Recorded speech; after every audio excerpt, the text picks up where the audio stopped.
And we are recording and we are now streaming. Hello and welcome to RPG Research. This is our Thursday, October 25th, 2018 RPG theory and application discussion. So we alternate on Mondays and Thursdays from 6 to 9 p.m. Pacific time right here on twitch.tv/RPG Research, discussing RPG theory and application, or doing game testing or game master evaluation and such, trying out different games and settings. Excuse me. Bless you. Thank you. And so Monday we were wrapping up. We did some role-playing gaming with an upcoming module, through the guild, the DM's Guild. It's a part of Adventures League. Yeah. It's been released. People have been playing it. I'm playing it at Uncle's right now. Okay. But we're also evaluating like other games for different potential to achieve educational therapeutic goals and research studies and baseline testing, etc., as well as different game masters we evaluate. Sometimes when we're interviewing a new candidate, we'll have them run a game, and sometimes we stream that as well. It was very interesting with Jennifer when we ran the Lost Mines of Phandelver in a very different style. And Jennifer was the GM. We were evaluating that. That was quite entertaining. You can check that out at our archives if you're a Patreon supporter. So today we're going to continue. We've been talking about good game mastering and specifically Robin's Laws of Good Game Mastering. So we've been reading through this book from 2002 or so by Steve Jackson Games. So just a little 32-page booklet. And going through it in detail. I'm literally reading straight from it, and we're stopping and commenting and discussing just about every paragraph as we go through it. And it has generated some nice conversation. People have said they've really enjoyed this. They thought the way that we're approaching this has been helpful. For those who are driving and can only listen to a podcast, this is a great way to get to kind of read the book without having time to read it, plus with all of the interjected comments. Now, that's why we're okay on the copyright, because we have to keep commenting. Right. If I read this straight through, we get into trouble, because then it becomes like an audiobook.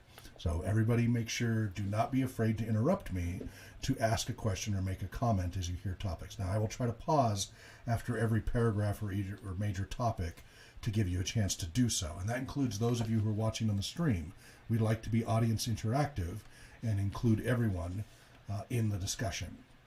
I'm very much an open source advocate, and I'm also a huge advocate for free speech and such, and want everybody's voices to have a chance to be heard, as long as it's in a civil, polite, respectful fashion.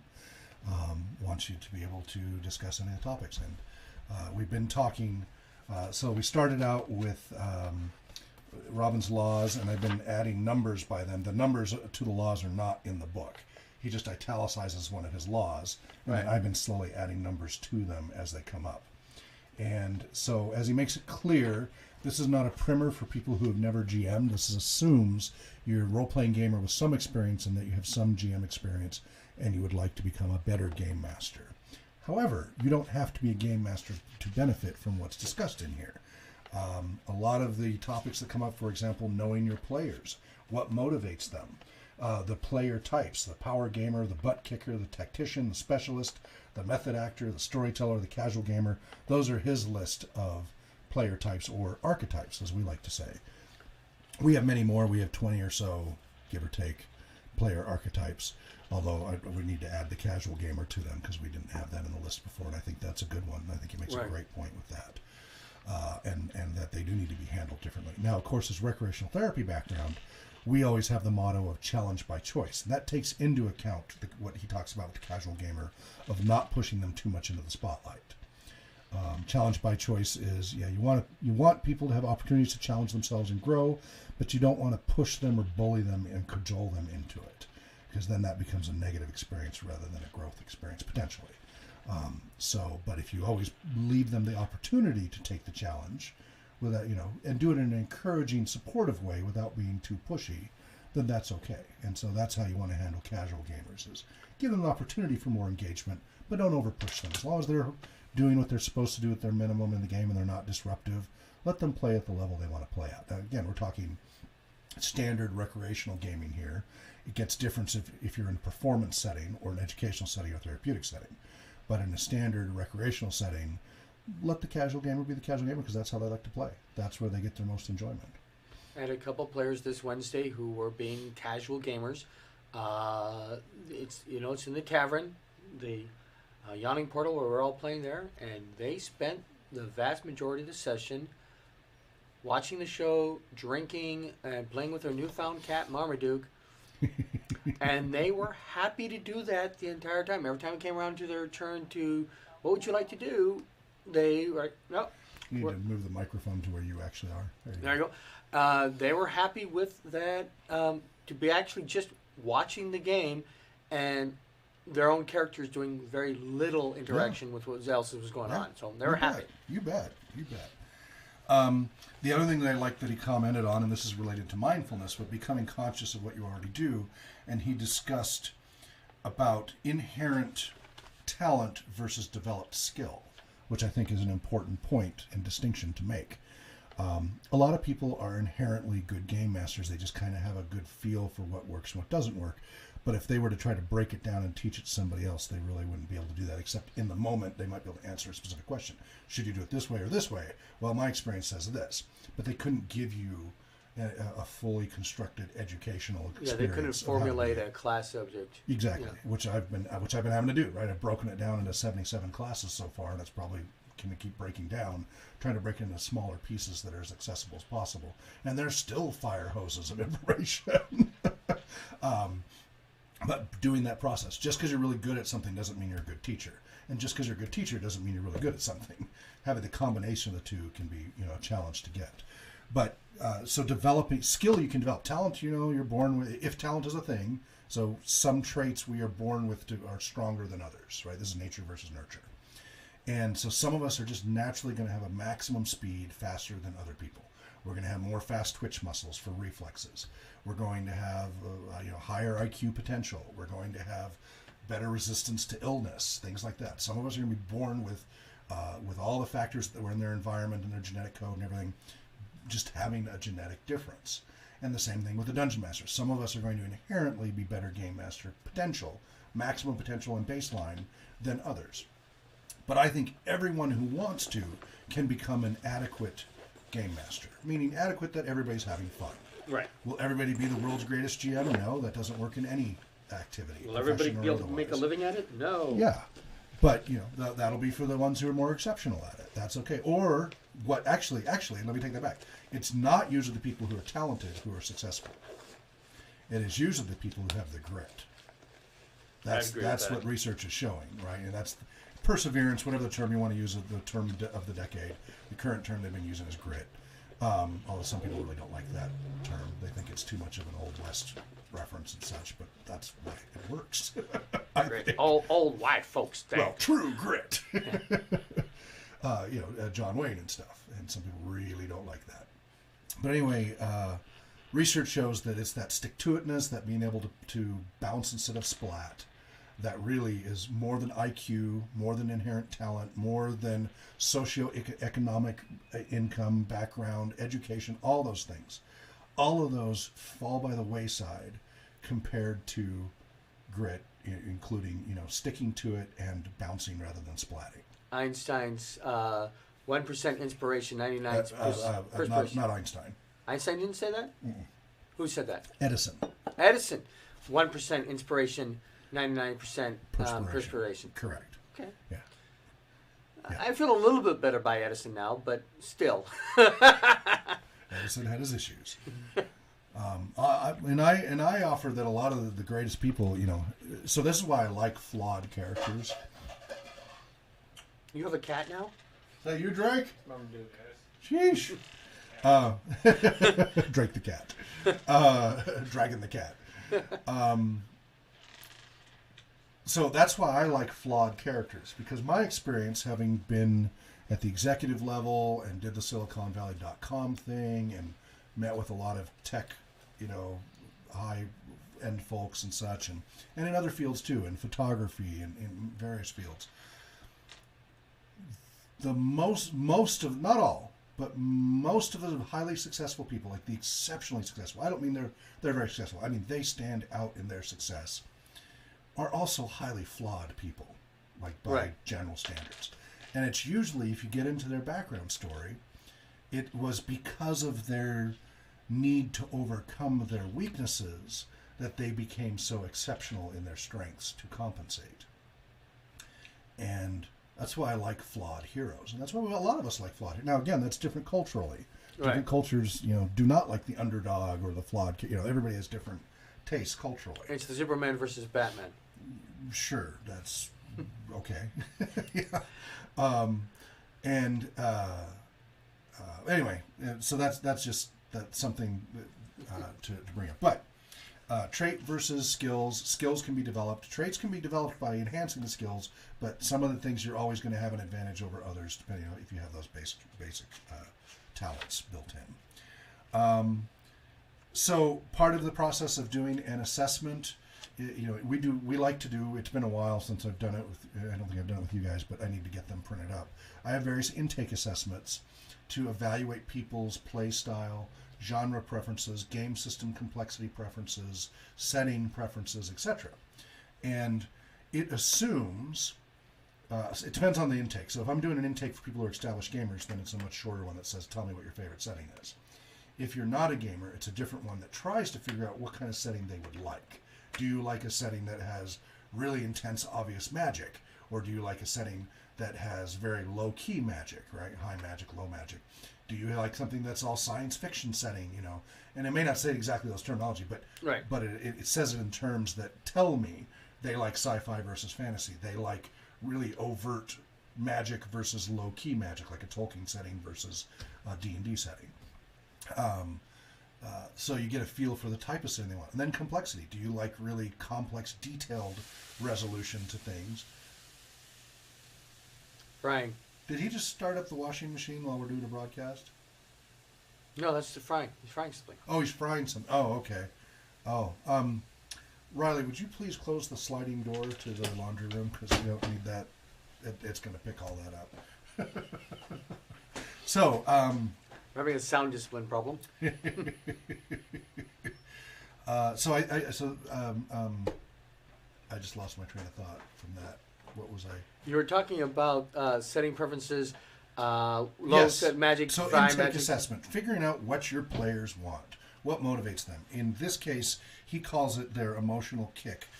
So you figure all these things out, and then what is it their character can do? So their emotional kick might be for the tactician solving a really difficult tactical problem.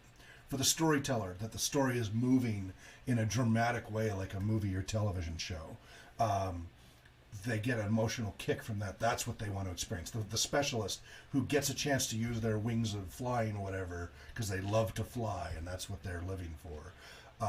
So you want to write that down in the column of emotional kick. Now, the way he does it with just player type and emotional kick, it assumes the game master knows the players. That doesn't work if it's a new group. How do you know what your group likes when they've sat down at the table for the first time? And that's where an intake assessment could be handy.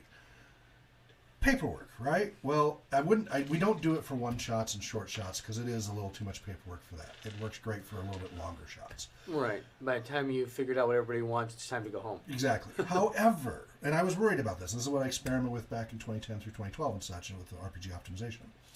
I was worried that, oh my gosh, everybody's going to hate all this paperwork. Wrong. Gamers love paperwork. Tabletop role-playing gamers love paperwork. You know how I know? Character sheets. Character sheets. They read the rule books and character sheets, and they're making maps, and they're doing all the... They love paperwork. And adventure logs. And adventure logs and story. Oh my goodness. And it didn't really strike me till I started having people... I would give people a full folder. I've shown you that folder before, right? It's an intake packet. It's like you were going into a medical hospital and you have to fill out all the doctor's releases and all of that. This is just like that. You were filling out all these questionnaires. Now, they're not asking about your health. They're asking about your preferences. And then there are disclaimers and codes of conduct and all of that you got to sign. Don't show up drunk or stoned, things like that. Please. So lots of disclaimers. And then tons of questionnaires. And at the end of each session, fill out a questionnaire on the activity. How did you enjoy that? This is standard recreation therapy practice, by the way. And gamers liked the paperwork. Most of them. There was only like one or two who complained out of 120 people during this time period. I had a lot of gamers, and only one or two complained. And then as far as recording all the sessions, because remember I recorded everything. Yep. I only lost one player out of that out of 100 plus people. He just went after the second session. Like, I can't do this. This makes me too uncomfortable. Even though I was putting the camera so it wouldn't point at him and stuff, he just didn't like the recording. Hello? Right. Hey. Hey, welcome. Have you not heard Well, us? I mean, I've been here. It's been cutting in and out as you're talking, so I'm catching about 40% of it. Oh, that's not cool. Gosh, darn it, Discord. See, this is why I got to try to get Jitsi dialed in. And how long have you been not having us? Well, when I said hello, it had been... I was just making sure you guys were still talking, or if it cut out. We've been talking nonstop. There has been no dead air. At least on our part. That's not good. Gosh, darn it, Discord. Well, I had heard up to a few seconds before I spoke up here. Okay. Or at least most of that. I can't. Okay. So I'm gonna see if I turn back to automatic. It's probably gonna echo again, isn't it? Well, here I am on I can deal with the automatic. echo. What's that? I can deal with the echo. Can you deal? Okay. So let me know if that starts cutting out because I turned it back to automatic. Is it cutting out or is it doing okay at the moment? It's much. Now you're cutting out because of bandwidth. What was that? It's much better now. Okay. All right. But is the echo back now? Mildly, it's not too bad. All right. Plus, Okay. I feel like the echo isn't as important as you talking, because you're talking almost the entire time when he talks. Right. Every so often. Yeah. I mean, and this doesn't affect the stream, by the way. That's just. Well, a I mean, sign. I could talk more. Please do. Yeah, we want to hear some Yeah. opinions. We want you to. We want you to interject and comment and give your own opinion. Now that I can hear, all right, I will. Picky. I wish you would have spoken up sooner. I've been talking for a while. You'll have to go back and watch the stream to catch up on that. Speaking of technical difficulties, Yes. and it's only annoying me. Probably nobody else in the world notices. But every time I go to type on the keyboard, Riley gets a mohawk. Really? He gets a mohawk? Oh, I see. See my hand behind That's- Riley's head? Funny. Okay. I wouldn't call it a mohawk, but okay. Okay. He gets, like, peacock fingers feathers. growing out of his skull. All right. So when we left off, we had using the player goal chart. I think we stopped. Was it 5 or 6 we stopped at, or were we did? Well, what Did is we get to fun? picking your rule sets yet? No. No. Okay. Did No, we get to what's that?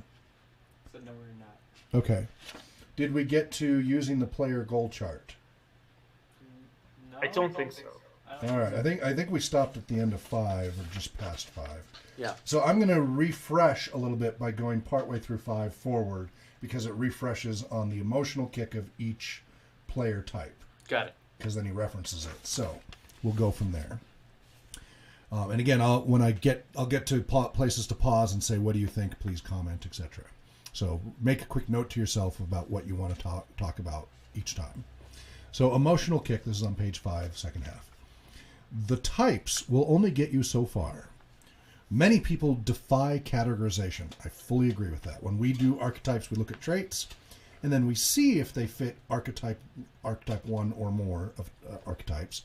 But we look at it as a baseline to expand from, not something to isolate them in like stereotyping does. Right.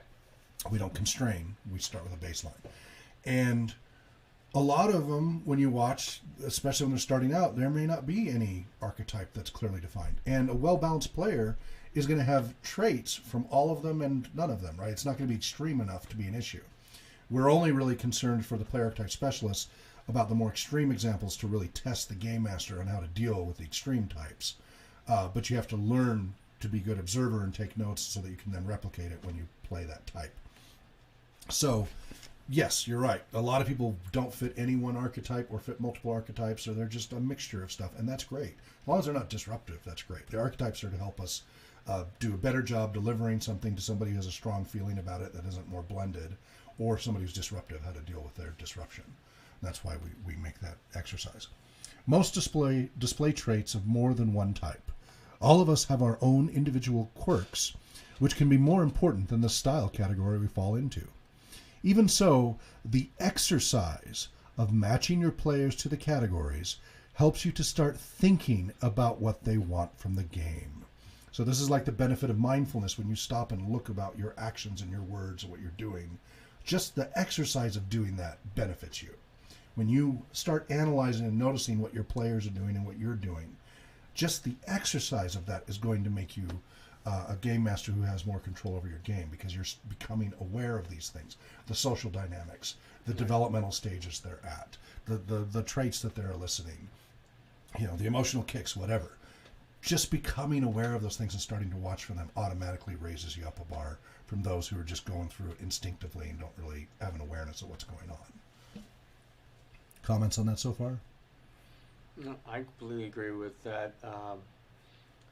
Paying attention to what your characters are getting out of the game means that you're going to be able to give them more of that and avoid the things that are going, all right, another round of combat, sure. Yeah, which is kind of my reaction when it goes on too much combat. And especially in educational and therapeutic settings where you really need to know what your client's goals are, right? You need to know, and you need to know that you're meeting them because you have measurable targets that you're supposed to be aiming for. Right. If your goal is to increase a person's social interactions, heavy combat's not going to help you. Right, and that they can then generalize it into the real world. Yeah. You may need to give them the fix of heavy combat if they're a murder hobo to engage them in the other activities so they get their fix.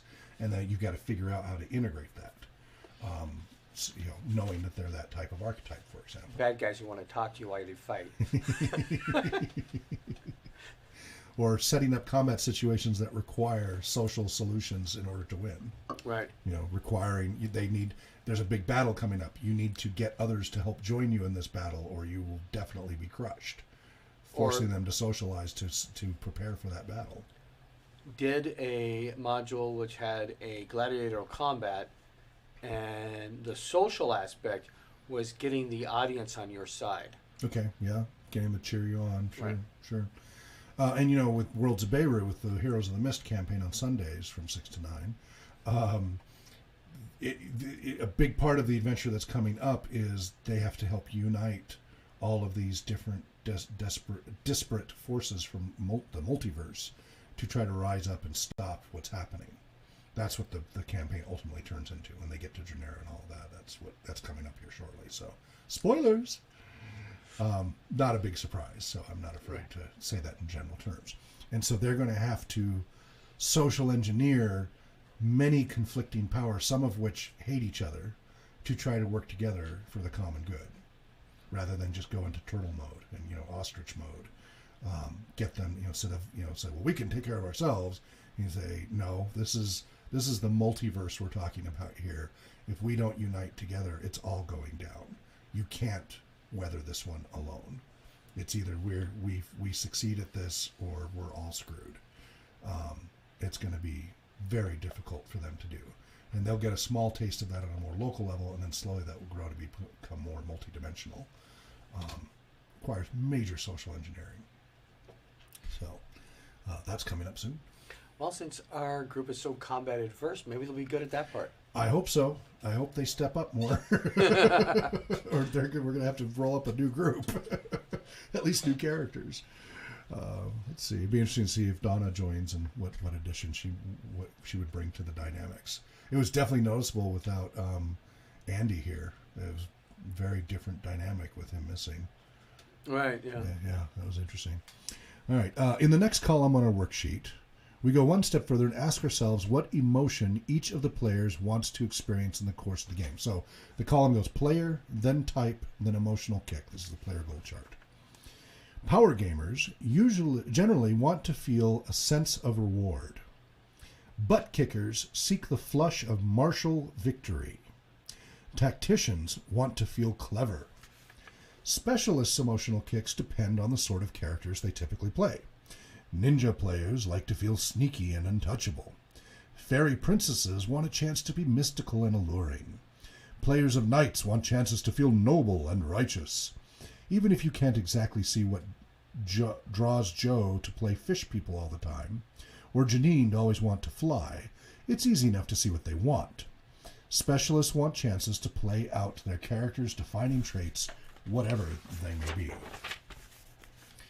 Method actors want to feel an intense emotional connection to their characters, as brought about by the dilemmas they face in the course of the game.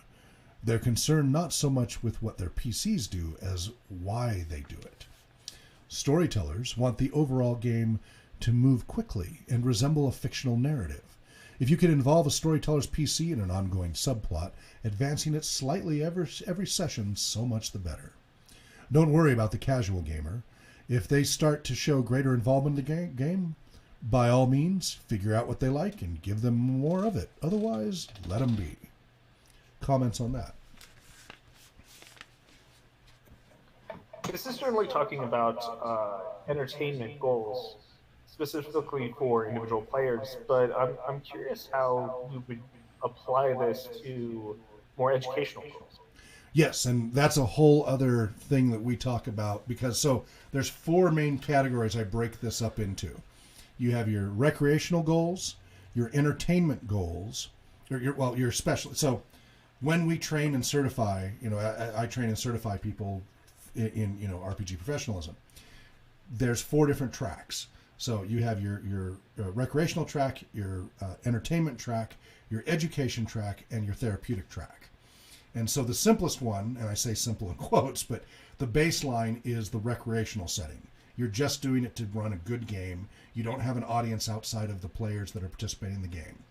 A layer on top of that, we were just talking about this in the RPG Talk Show, right. A layer on top of that is the entertainment type professional, where you're trying to entertain the group and everything, but you also have an audience, whether it's through streaming on television or on a stage, where you're running the game to also entertain an audience, which is a different style of gameplay than when we're just playing around a table by ourselves. And then there is the educational setting, where now you have to take into account educational goals as well as the various educational dynamics. So if you're in a junior high or high school, you're going to have to deal with all of that stuff of junior high and high school kids in a classroom that they don't necessarily want to be there, right? That is different. On top of requirements for administration. Right. Yeah. Exactly. So in addition to teaching to educational goals, you also have all the restrictions that you're under, what you can and can't do, etc. So, I don't know if you know. I think I ran it by you. I'll run it by for the audience. I started gaming in the late '70s and GMing, and I was starting to be a paid GM by the time I was 13. So that would have been like '83 or so.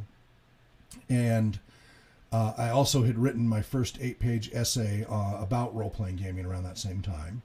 And then by '85 or so, give or take a year, because I'm still fuzzy on the exact year, I met with Seth when I was in Sacramento going, can you remember what year it was that I was teaching role-playing gaming in a high school class because they lost their drama teacher, and I talked the headmaster into letting me teach a class on role-playing gaming. We ran games for that last period rather than study hall. You could either go to study hall or go to Hawk's RPG class. But that was when I first started doing that, around 84, 85, give or take, at a school for gifted and talented children. And then I've done it in educational settings since, where there's a topic that needs to be taught, and you do it through gaming. It's gamification of education. There's a lot of research on that, and it's highly effective when done correctly. Obviously, it's another layer of variables that you have to take into account. And the entertainment aspect is different because you've got to make sure that they're retaining the educational stuff. One of my most recent research studies spinning up through Eastern Washington University is on exactly this topic of, can you teach, from the pedagogical approach, a specific curriculum of information using a role-playing game in the constraints of a university setting, right? It's one thing to do it after school or in a high school, in somewhere where you have more flexibility. But if you do it in a university setting and you're trying to teach, for example, we'll talk around 1600s Tokugawa era Japanese history, the standard approach is lecture and maybe slideshow or film or something and such. Watch some Shogun or something. So I'm taking that exact same approach and trying to figure out, okay, I have seen time and time again that over time, and research supports this, role-playing gaming is more effective at teaching complex topics than a lecture. Almost anything's more effective than straight lecture, right? That's one of the least effective forms. Sleeping on your book. No. Yeah, it's one of the least effective forms. You only have about a 33% retention rate on average the first time you're exposed to it, and it doesn't usually get much better than 60% even after you've done it multiple times over and over and over. It's just not a very effective thing. However, it's kind of like democracy. It's the worst form of government except for any other. So doing the presentation lecture approach is kind of the worst form of education except for any other under certain circumstances. When you have 300 students, in a big, and you only have one teacher to teach it, and these back-to-back classes, what can you do? You think DMing for 8 people is hard? Try it for 100. Yeah, and get everybody equally engaged so that they're actually learning, etc. But so my study is starting small. It's a pilot study, but trying to doing the exact same material, where people come in with a baseline test to see what they already know about the topic, so that we can account for a baseline lack of knowledge or knowledge. So let's say they happen to already know 1600 Tokugawa Japanese history. Then you want to make sure that you've got that baseline because you want to see an improvement after they take the class.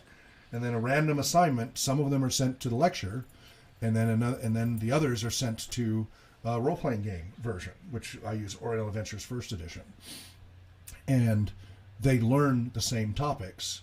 I hit on all the exact same topics in both the lecture and in the adventure game. And I have to be constrained to the same 3-hour session, right? We have classes you do once a week for 3 hours. So that was the closest I could map to. It was either that or do, a 45-minute session, 50-minute session, 5 days a week. It's much easier from a research perspective to do something once per week to get people to commit to that than to 5 days a week when they already have a class load and everything. So, a 3-hour session once a week. What? Oh, you followed it. All right. Good job. The keys.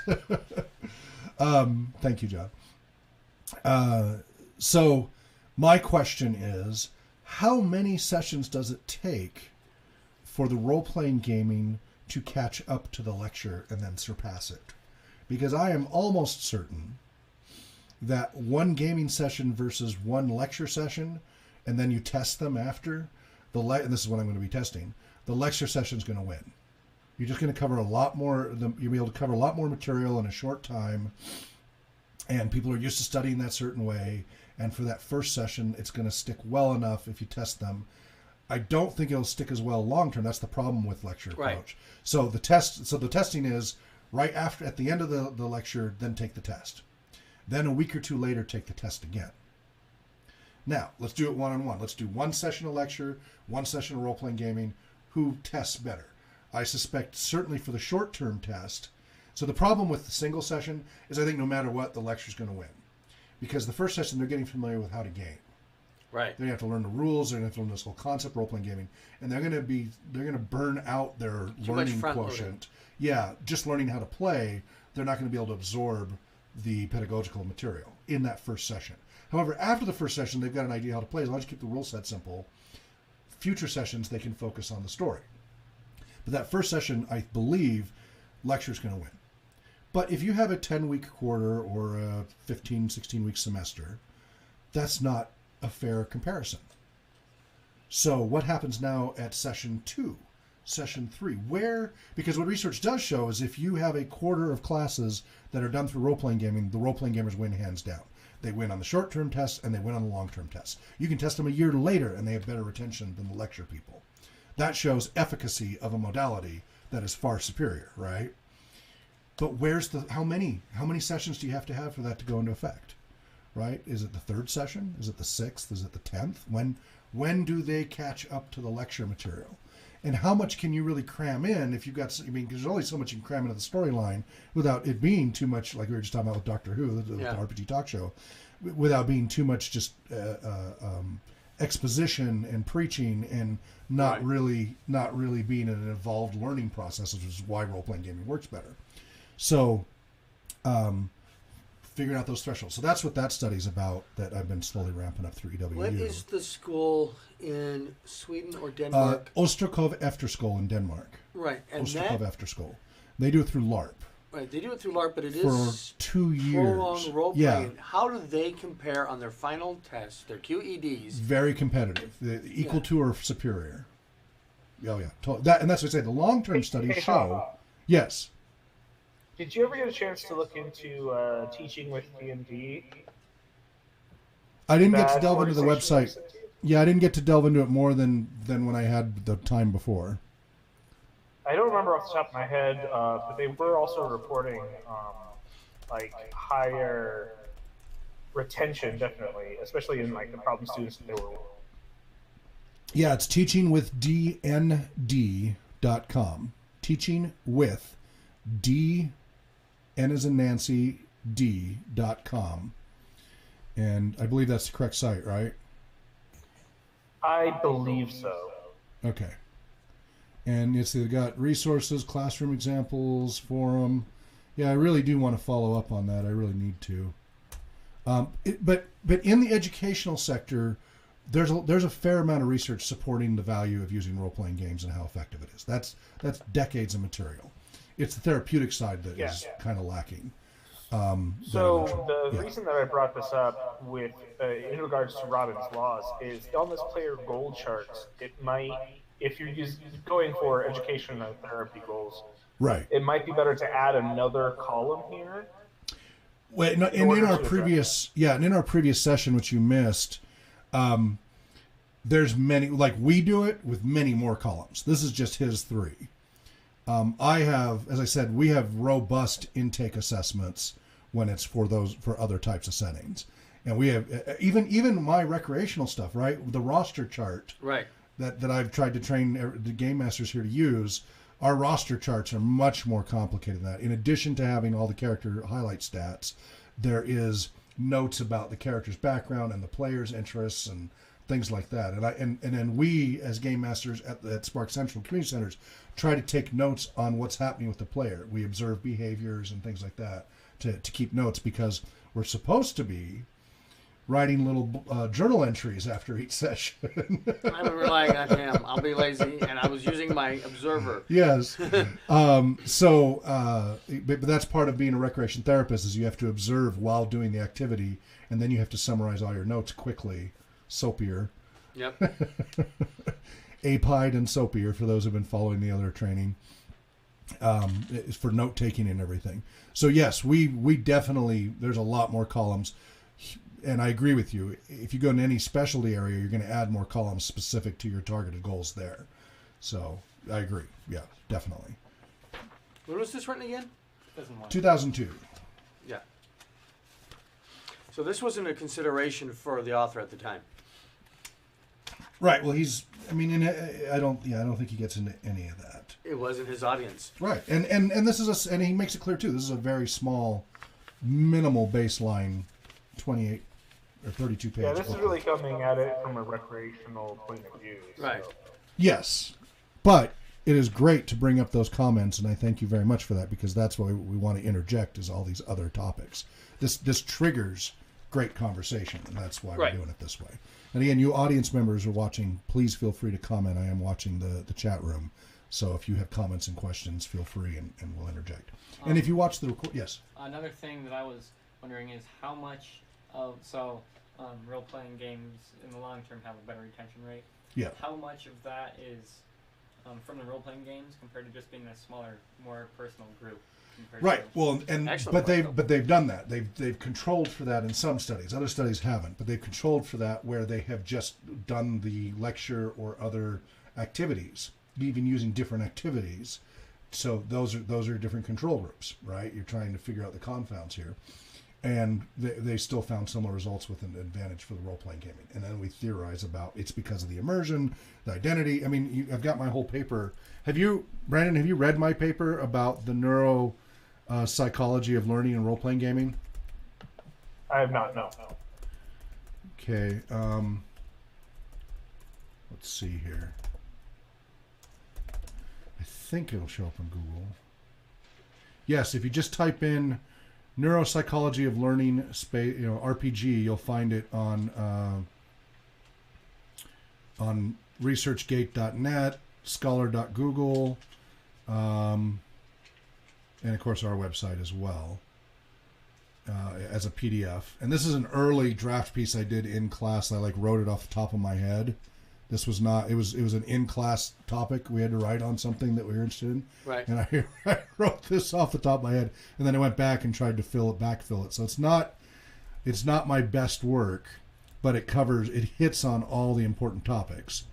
And let's see if I can pull that up here since he's bringing it up right now. Let's see. Try not to have dead air, but... the air is alive with the sound of random noises. With the sound of typing. Indeed. Okay, let's see if I have it in the right folder here. Abaddon interaction patterns. Here we go. I want to get the right version here because I've been through a few iterations. Okay, version D looks like the most recent. So it's using role-playing games to enhance the learning process from the cognitive neuropsychology perspective. I wrote this back in 2017, November 29th. The approaches discussed in this document can be applied to all, and this is a very short document. It's only, well, for me, it's only 5 pages. That's your intro paragraph. And I wrote this off the top. I wrote this off the top of my head. Right, this was a kind of final assignment we had to write in class with limited resources, and then I enhanced it later. But so the Flow approach, consciousness.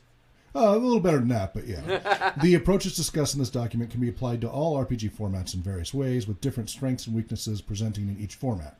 Tabletop, live action, LARP, computer-based, including solo, multiplayer, augmented reality, AR, virtual reality, VR, etc., or solo adventure books modules. Ideally, a mix of all 4 formats would likely have the most powerful effects. This document focuses primarily on the tabletop format of role-playing games, though not exclusively. A number of well-researched, I already see a typo there, a number of well-researched techniques that can be used to increase the likelihood of participants better encoding information into their memory include the following considerations. By the way, this is also when you take my online course at rpg.education, which, by the way, I've been working on this week to get back online. Yay! The database is I'm slowly breathing it back to life. It's not yet available to the public, but the test server here, I'm getting it back online. This whole thing is kind of your introduction to all your classes, because it's the neuroscience of learning. So, Right. Avoid divided attention situations, keeping distractions from the topic being studied to a minimum to reduce the risk of various interference factors. Deep level processing, including using why questions to improve elaboration and distinctiveness. To further the elaboration, focus on the specific meaning of the concept and try to relate it to prior knowledge, reinforcing the interconnections to concepts that you have already learned. Distributed practice / differential learning. Spread learning and retrieval / rehearsal trials out over time rather than mass learning, aka cramming. Address limitations of the processing of new information from short-term memory, STM, into long-term memory, LTM process, considering chunking and other relevant neuroscience issues by having the study time broken up into shorter segments, with breaks in between, or topics shifts alternating, for a more distributed learning approach over time rather than trying to cram or mass learn in a very short time. Overconfidence or inaccurate self-assessment of competency areas. Use techniques and/or technologies that provide more objective feedback on areas you are struggling with and help direct more time in the areas needing more work and less time in the areas already actually mastered. It is also critical to once again emphasize getting enough sleep as well as sufficient exercise. All of the above is significantly inhibited by lack of sufficient sleep and exercise, and those strongly promote cognitive processes. And also take into account various medications that can completely drastically impair or alter cognitive functioning for many hours, days, or more. So then I give some anecdotes because we're supposed to talk about what approach would you take to learning and such, and I'll skip that. But and some of my personal stuff as well because we're supposed to give a personal. So, from a cognitive neuroscience perspective, if considering role-playing games as a potential intervention modality to improve the learning process, the following might be the ideal approach for maximal effect. So here's a quick illustration of what this might look like. My character walks into a tavern. Dun-dun-dun. Even the details of this character can have useful information, and even more so if there's an initial campaign setup, 0 session, explaining the character's motivation, background, distinctive traits, etc., because that creates personal connection. In one end of the room, there's a man sitting at a table, skinning a cat. There's a glass box on a pedestal to his left, containing a baby sleeping within. and on the counter behind him are pigeons playing a small piano. As he argues with the person opposite him, letters of words float out of his mouth, such as behaviorist and 100% environment and operant conditioning, etc. Just opposite him, also seated at the table, is a man chomping on a cookie shaped like a gnome held in one hand, while he grabs words out of the air from around him, such as innate language abilities, poverty of stimulus, etc., and tries to shove some of these words into the irregular parts of the box on the table.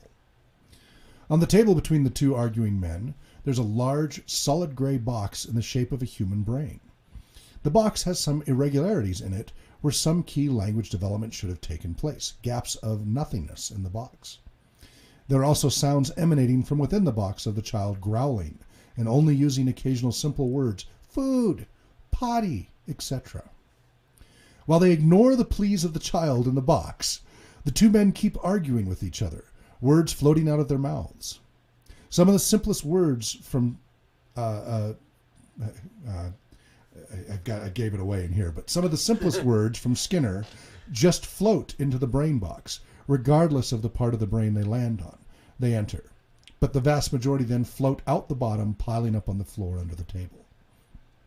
While some of the simplest individual words from Chomsky also float in, those that hit the blank part of the brain box bounce out. And most of the more complex words, especially strings of sentences, he grabs from the air and tries to shove into the blank spots on the brain box, and the words just bounce off. And Chomsky points angrily at the bouncing words and then at Skinner. They are both furiously arguing with each other. I could keep elaborating much more, but you get the idea. So those are a whole bunch of concepts that between Skinner and Chomsky where they disagree. You've got nature versus nurture, learning versus capacity. All these different topics are covered in that imagery, right? I did it through an imagery perspective. Now, you would want it to be more interactive than that. I was trying to explain this to a neuroscience teacher, this whole concept, and needed to, focus on her terminology and approach. But who understood every reference that you put out. She did, yes, definitely. So using this modality addresses achieving a much better deep processing approach with rich mental imagery, right? Did it help you to be able to kind of visualize these things? Abundant cues for encoding and retrieval, and pulls upon existing knowledge in layers. The quest/goals/story-driven approach tries to enhance the likelihood that the information will be motivating and interesting. And it uses narrative technique to further enhance associative knowledge for complex series of information components. The use of a character that I can relate to enhances the probability of the self-reference effect, furthering the deep-level processing. The challenges to overcome within the game create desirable difficulties and simulate aspects of the testing effect. In my previous presentations, I've elaborated upon how exploration of opportunities, according to Professor John Datillo of Pennsylvania, his book is here somewhere, of Penn State, is an extremely powerful tool for enhancing the learning process. However, this process also takes a lot of time to get it right. If more classes were initially taught using this exploratory RPG-based technique, research seems to strongly support on multiple fronts that it would be a much more effective instructional approach. There is a slowly increasing number of schools all over the world incrementally integrating this technique of using RPGs into programs with remarkable results. You can see that on RPG Research, including Ostrikov After School. With this approach, I would be interacting as a student player character, assuming the role of some character meaningful to me in the context of the subject being studied. Anyway, you guys get the idea. You can read the rest of the paper. Which I have. But there's a lot of buzzwords there about neuropsychology and learning buzzwords. But you can see, and that's what is the premise to the study that I have started to spin up through EWU this summer. Exactly related to what you're bringing up, Brandon. What do you think of that so far? I'm going to need to go and read the actual article following it. Here was a little challenging, but so far I think it's exactly what I was talking about. Yes. Yeah, no, it is because it was geared towards neuropsychology. So to have anything like meaningful to say on it, I need to go read it.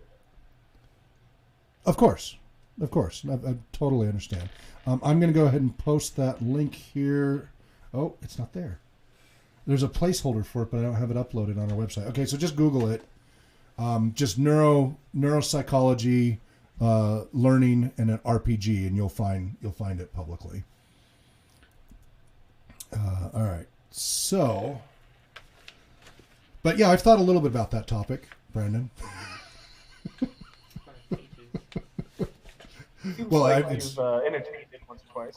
Yeah, now I know it's over 30 pages now for the research study that I'm preparing through EWU. We're trying to spin up another study, so hopefully for next year maybe. We'll see. I've got a few things on my plate. What or two? Plate? You mean trough? Yeah. Buffet. All right.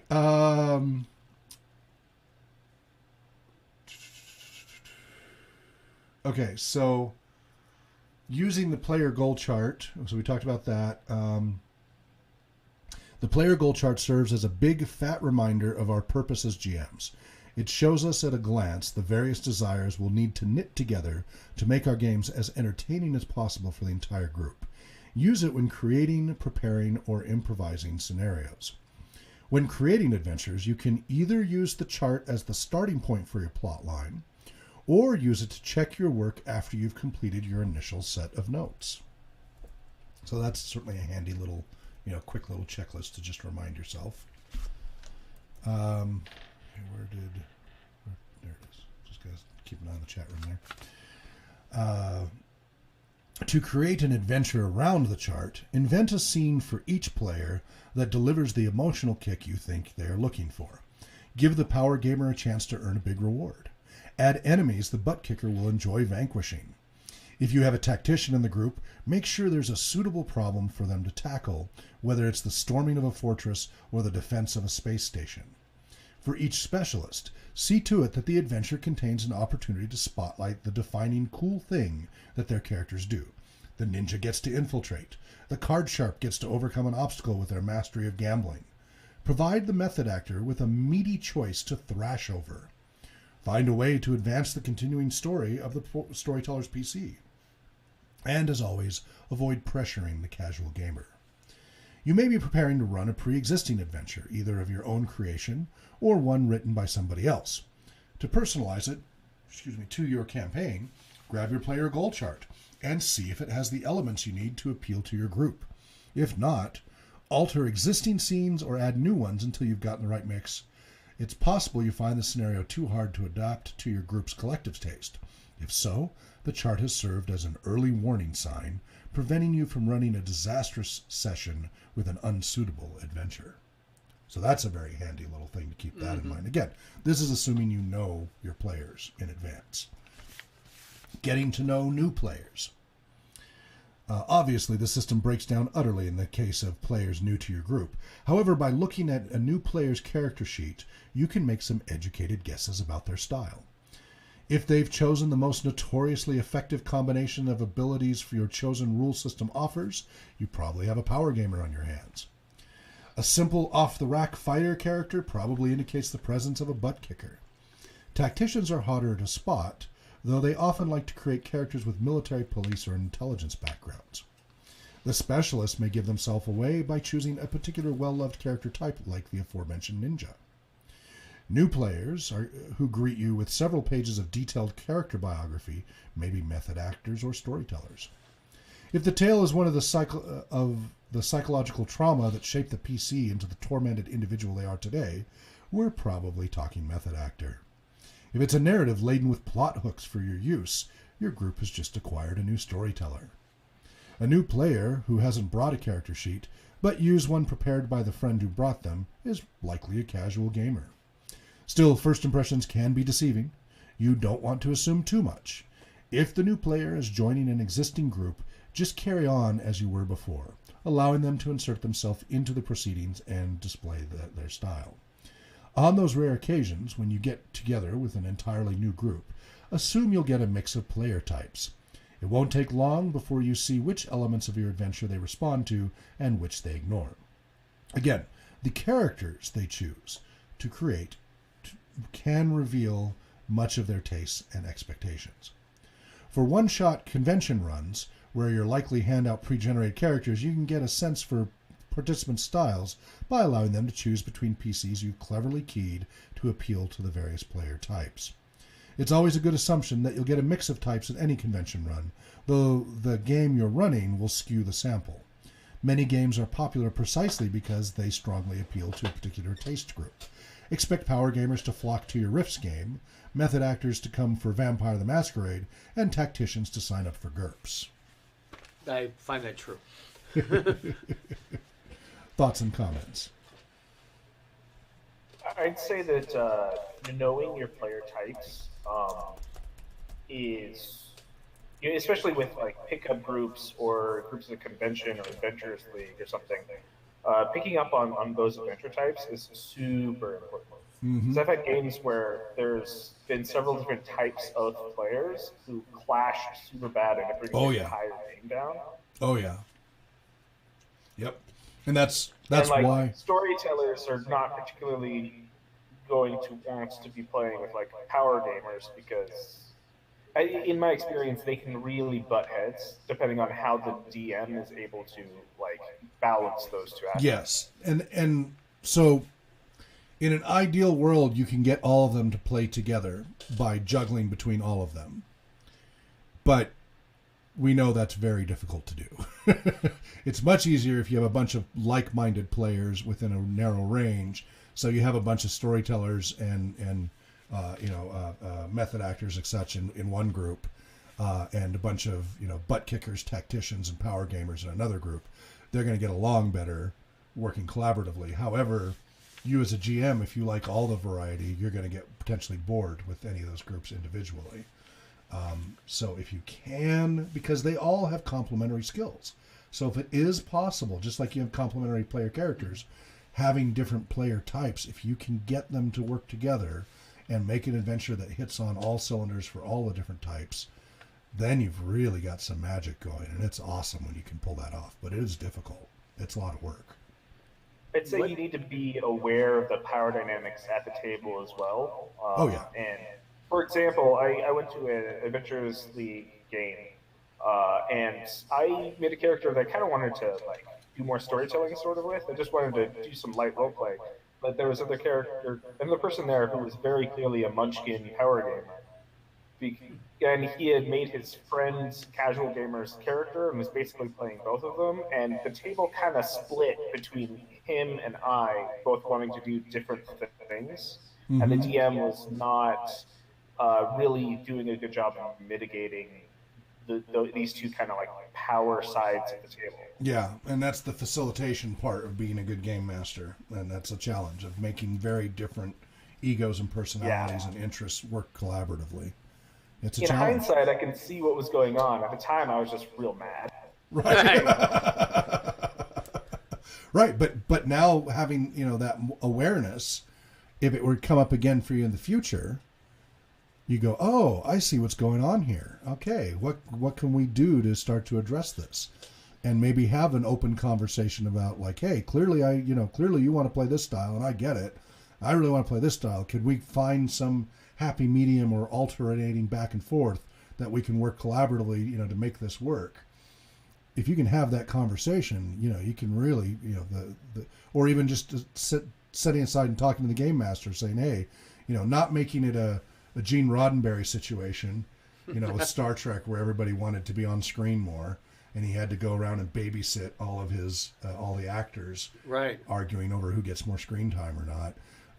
Not make it that situation, but say, hey, I'd really like for this to work. I really want to work with this other gamer, but we're coming from very different perspectives. Here's where I'm thinking from my perspective is, do you think there's some way we can, make this work?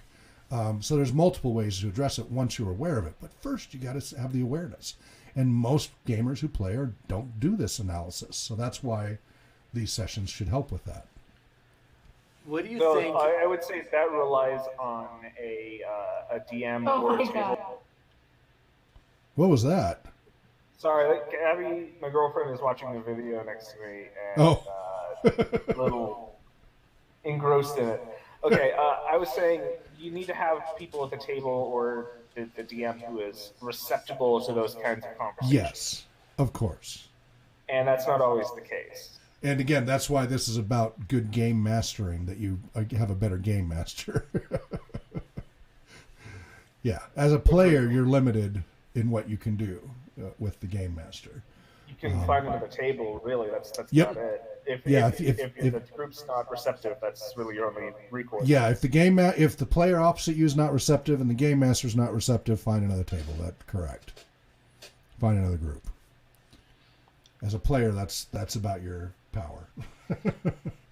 What do you think of using a scenario not exactly like, but similar to Once in Waterdeep as a diagnostic tool to find what kind of characters you want? We can do that with any scenario. Well, this one specifically where you chose your villain, you chose your... Yeah, PC. well, and I told you about the things in that process that I thought were lacking and needed improvement.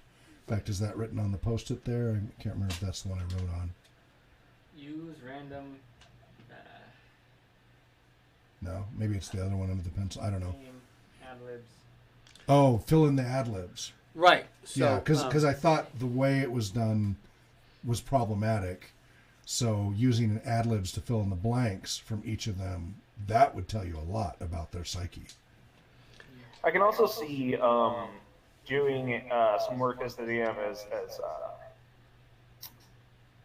making like a category. Okay, I'm having trouble trying to explain what I mean. So That's we okay, have that's why these we're different archetypes. So having a villain that would appeal to this archetype or a villain to this archetype, and having those options, and then having the players choose between those would Right. be good. That's what insight John. as well. Yeah, that's what John was just saying. Were you? Because he didn't get to be part of the first session, did he? Yeah, I did. Did he? Oh, okay. So Yeah. he was part. Okay, never mind. So yeah, but yeah, what definitely. I mean is, like, when we played, it was really kind of difficult to come up with them on the spot. Yeah. And as the players, a lot of it was overlap, and Yeah. if we didn't have like a villain or an NPC that really like spoke with us, then we were just kind of like, all right, I'll go for this one. Right, and that's kind of what Robin's Laws here says, is that have some player characters that fit the different archetypes. You could do the same thing in the choice of the villain, have a couple of different villains to pick from, and Right. you could tell by what each person votes for what their preferences. You know, you make sure they're villain archetypes that would appeal to their different player archetypes. So yeah, there's a lot of Fight the variables. brute. Yeah, there's a lot of variables you could definitely modify to get more useful information in that process. And that was what I was saying. I was like, Yeah. this needs refinement. It's a nice idea, but it needs to be refined. It was a little too. It was an okay first attempt. Yeah, nothing wrong with it. Just Yeah. room for improvement. So yeah, I agree with you, Brendan. That's definitely something that can be very useful. Any other comments or questions? So we were talking about the tests you would give out to people when they first came in. Intake Well, assessment forms. Yeah, If they're you did something not like tests. that to determine what they would enjoy. Yes, for, the player type. But so We have that as well. yeah, but for the villain, so you would ask like for. Well, he's saying use that to try to figure out what player type they are. Mm-hmm. If they fill out a player type assessment form, then we already know. We don't have to do that. We can already figure out what kind of villain we want by looking at what they filled out in their player archetype. But he's saying if we don't have those intakes, that would be a way to try to determine by the villain that they want, or villains. Right. Because let's say you have a tie. Like, okay, fine, let's have two villains. You can handle it. Whoa. That MERPCon that I talked about, the MERPCon 3 overdose that Joe Mandel wrote about in Guild Companion, the name of the campaign was the Dirty Dozen. And so the big final battle is like the 12 most powerful creatures from MERP. So vampire and werewolf and white, and just it is deadly. It was a high-level adventure. Obviously. Yeah. So it was 12 baddies all working together, each from their different areas of power. All right. Picking your rules set. Anyone who's spent any time at all reading internet arguments concerning the merits of various rule systems has seen the following exchange about 1 billion times. First arguer. Rule system X rules, unlike rule system Y, which sucks. Second arguer. Clearly you possess the morals and common sense of a rabid baboon. Everyone knows that System Y rules and System X sucks. Third arguer. A pox on both your houses. Everyone knows it's the GM, not the rules, that makes a good game. Both the first and second arguers would be correct if they were prepared to specify what they need from a rule set and to admit that their requirements might differ from one another. The first arguer might want, for example, a system that works well for ultra-powerful characters, while the second cares only about more down-to-earth PCs. The tendency to confuse personal taste with objective quality is nearly universal. When we have a negative emotional reaction to something, whether that be a song, a movie, or a rule set, we rarely think, oh, that's not my cup of tea. Instead, we think, ugh, that's awful. This basic principle of human perception is difficult to overcome even when we're intellectually aware of it. Number 14. There is no one best game system, but there is probably a game system that works best for your group. Wait, 14? I thought we were on 4. Sorry. Number 4, sorry. was I'm like, way I ahead missed in a few the rest of it. No, you're right. Sorry. He just watched Doctor Who. He's a little timey-wimey, wibbly-wobbly there. Wibbly wobbly time. Wibbly Time is not wobbly. linear for me. Sorry. Rule number 4. Sorry. Let me fix my handwriting. I do not have the best handwriting. It does look like a 14. Technical term is dysgraphia. That is the correct diagnosis. Yes. All right. There may number not 4. be a best game system, but there's a best number system. It's called algebra? No. Trigonometry? No. Arabic. All right. So comments on that. Ignore my typo misreading there. That what he just said there. Yeah. Different game systems obviously work better for reaching different goals. Right. Some games definitely highly, like the Doctor Who game. You're not going to do the violence. Right. Yeah, it totally changes the gameplay. Same thing with Tor. There's behavior modifications built in. Completely different levels of complexity versus Rollmaster and MERP and such. So very different. It appeals to different. Although I've been able to migrate a lot of people to it slowly over time. Again, slowly over time, as we talked about in RPG Talk Show, layer it in. You can get players to play any level of complexity of a game if you just add to it slowly. You know, the boiled frog doesn't jump out, right? You know, that's the story. It's not necessarily accurate, but slowly turn the heat up rather than try to drop them into boiling hot water. I'm not willing to do the experiment, but I'm kind of curious. There's one thing that I would say about this one is that there's probably multiple systems that address the same kind of need. Definitely. And I don't want to say one's better than the other, but it's possible that one system would be better at achieving those goals than another one would. Certainly. And that's what it says. It's the right I don't one have for you. specific examples, but... Right, but because you can't, because it's specific to the group. I mean, I'm going to have players, and again, the GM is also a factor. You're going to have game systems that are a factor, and the GM is always a factor. It doesn't matter what the game system is if you have a crappy GM. If you have a crappy GM, you have a crappy GM. By the way, Loke down, or Loki down, L-O-K-E down, says 1, 2, 5. 3, sir. 3. Because of my error there. Thank you. 4 is right out. Right out, exactly. All right. When choosing a rule system, you have to pay attention to your aversions. Our brains are all wired differently. Running a game in System X might be second nature to you, even though I can't make head nor tails of it. Once you know that a rule set is going to give you results you don't like, you'll find it very difficult to have fun, which makes it hard to concentrate, which winds up in a frustrating experience for everyone. On the other hand, it's just as difficult to run a successful game when you love the game system but your players are mostly indifferent to it. As in adventure design, where you're working to find a balance between the desires of the various group members, your choice of game system must be a compromise between your needs as GM and the preferences of the players. Oh, yeah. Don't try to play Traveler when they want to do medieval romance. Yeah. Well, and then that's genre too. Yeah. But I mean, like coming here to Spokane in 2004, I really wanted to just run MERP and Rollmaster. And nobody would, like I put up all my postings and nobody would come to the game. No response at all. This is at the game stores, etc. Mm-hmm. So I finally broke down and did D&D 3.5 back then. I bought all the D&D 3.5, much to my irritation. I had to do that again, you know, because of how much I already have. Right, There's yeah. so much of it. Yeah. Yeah. Tell me about it. Tell me about it. Look at my shelves. Tell me about it. You can't look at your shelves. There's a green screen up. No, it's moved. Yeah. But, yeah. So, well, what do you know? All of a sudden, players started flooding into my requests for new gamers. And so what I had to do first is get them hooked on my GM style, which was a little different, and I'd warn them ahead of time. And they liked it, right, for the most part.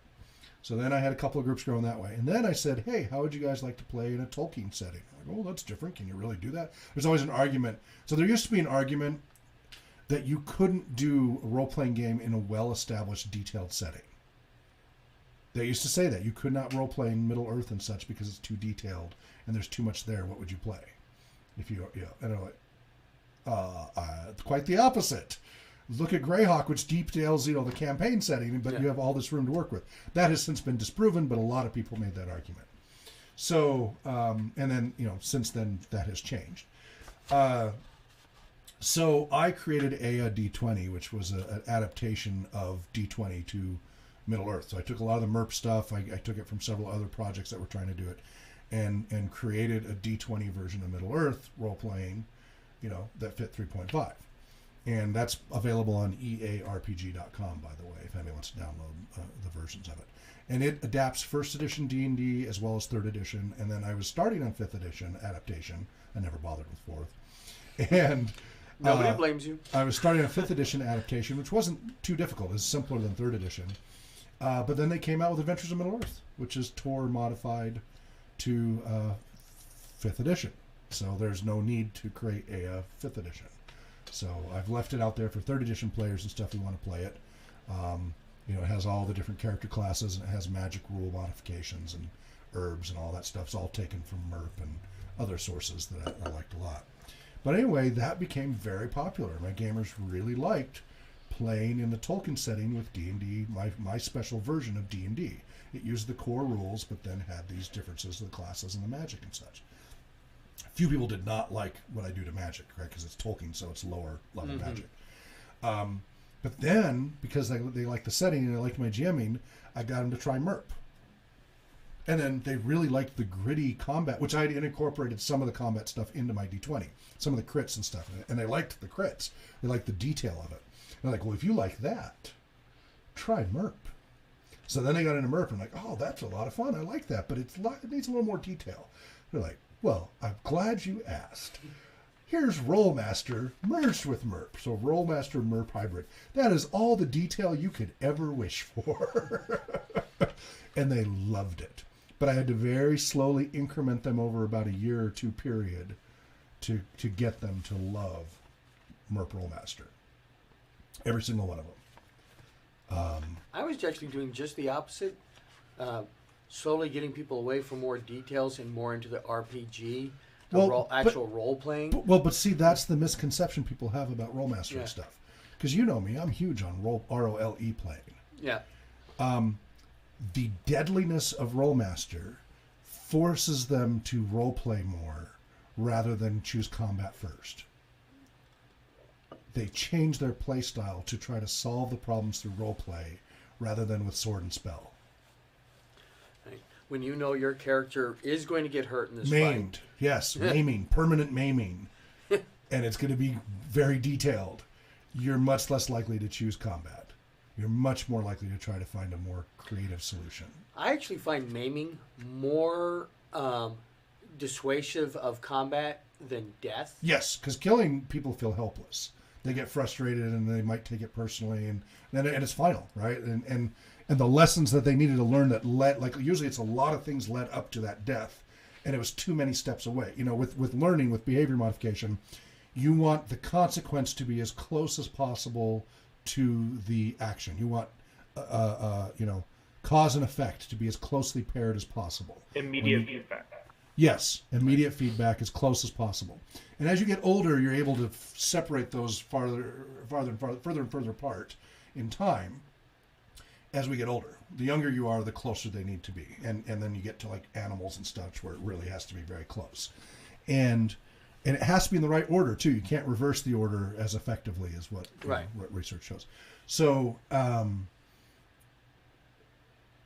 so the problem with death is it's usually for a character. Let's just a complete random thing like Tomb of Horrors or something. Right.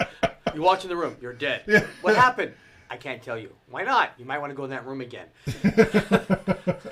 I've got a request here. Lookdown says, totally agree with the point made, but some mechanics and game mechanics are actually bad ones. Poorly designed, difficult to understand, detracts from enjoyment. Yeah, if stuff's broken, that's a different story. If it's a taste thing, that's something else.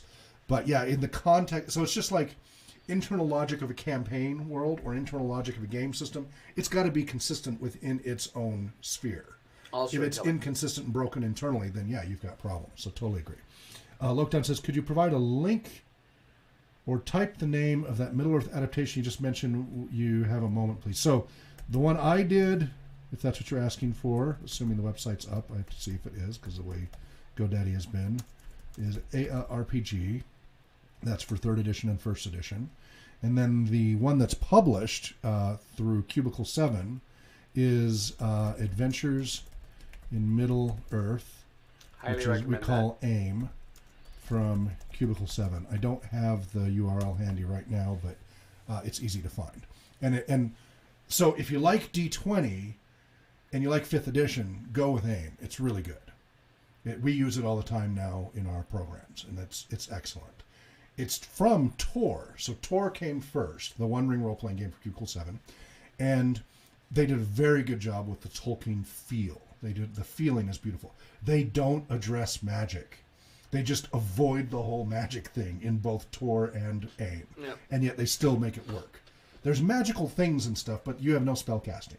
And then they give you some alternative rules in the back of AIM of how you can modify if you want a game to have more magic or less magic in the back of the AIM Lore Master's Guide and such. But if you want to try something different than D20, Tor itself is a really great game. It's not miniatures based, it's stance based for combat, and it works beautifully. And it's got a really good flow. It's very good on the narrative, but it's not as fluffy and light as like the Cortex revised system for Firefly that I'm so disappointed with. It's got enough meat to the system. It's deceptively simple. It seems like a really light system at first, but as you drill into it, you realize there's a lot more mechanics going on than you realized. But it doesn't interfere with the story. It enhances the story nicely. So that's something worth checking out. But yeah, 3rd edition, if you want to play 3rd edition of Middle-earth, check out ARRPG. It was always a work in progress, so it's imperfect, but it's workable. We have run it for years for ongoing campaigns and in conventions. We've run it for Tolkien Moot for a number of years, etc., both for 3rd edition and 1st edition. Although I don't know if I ever uploaded the 1st edition adaptation or not, but yeah, I should see if that's up and running or not.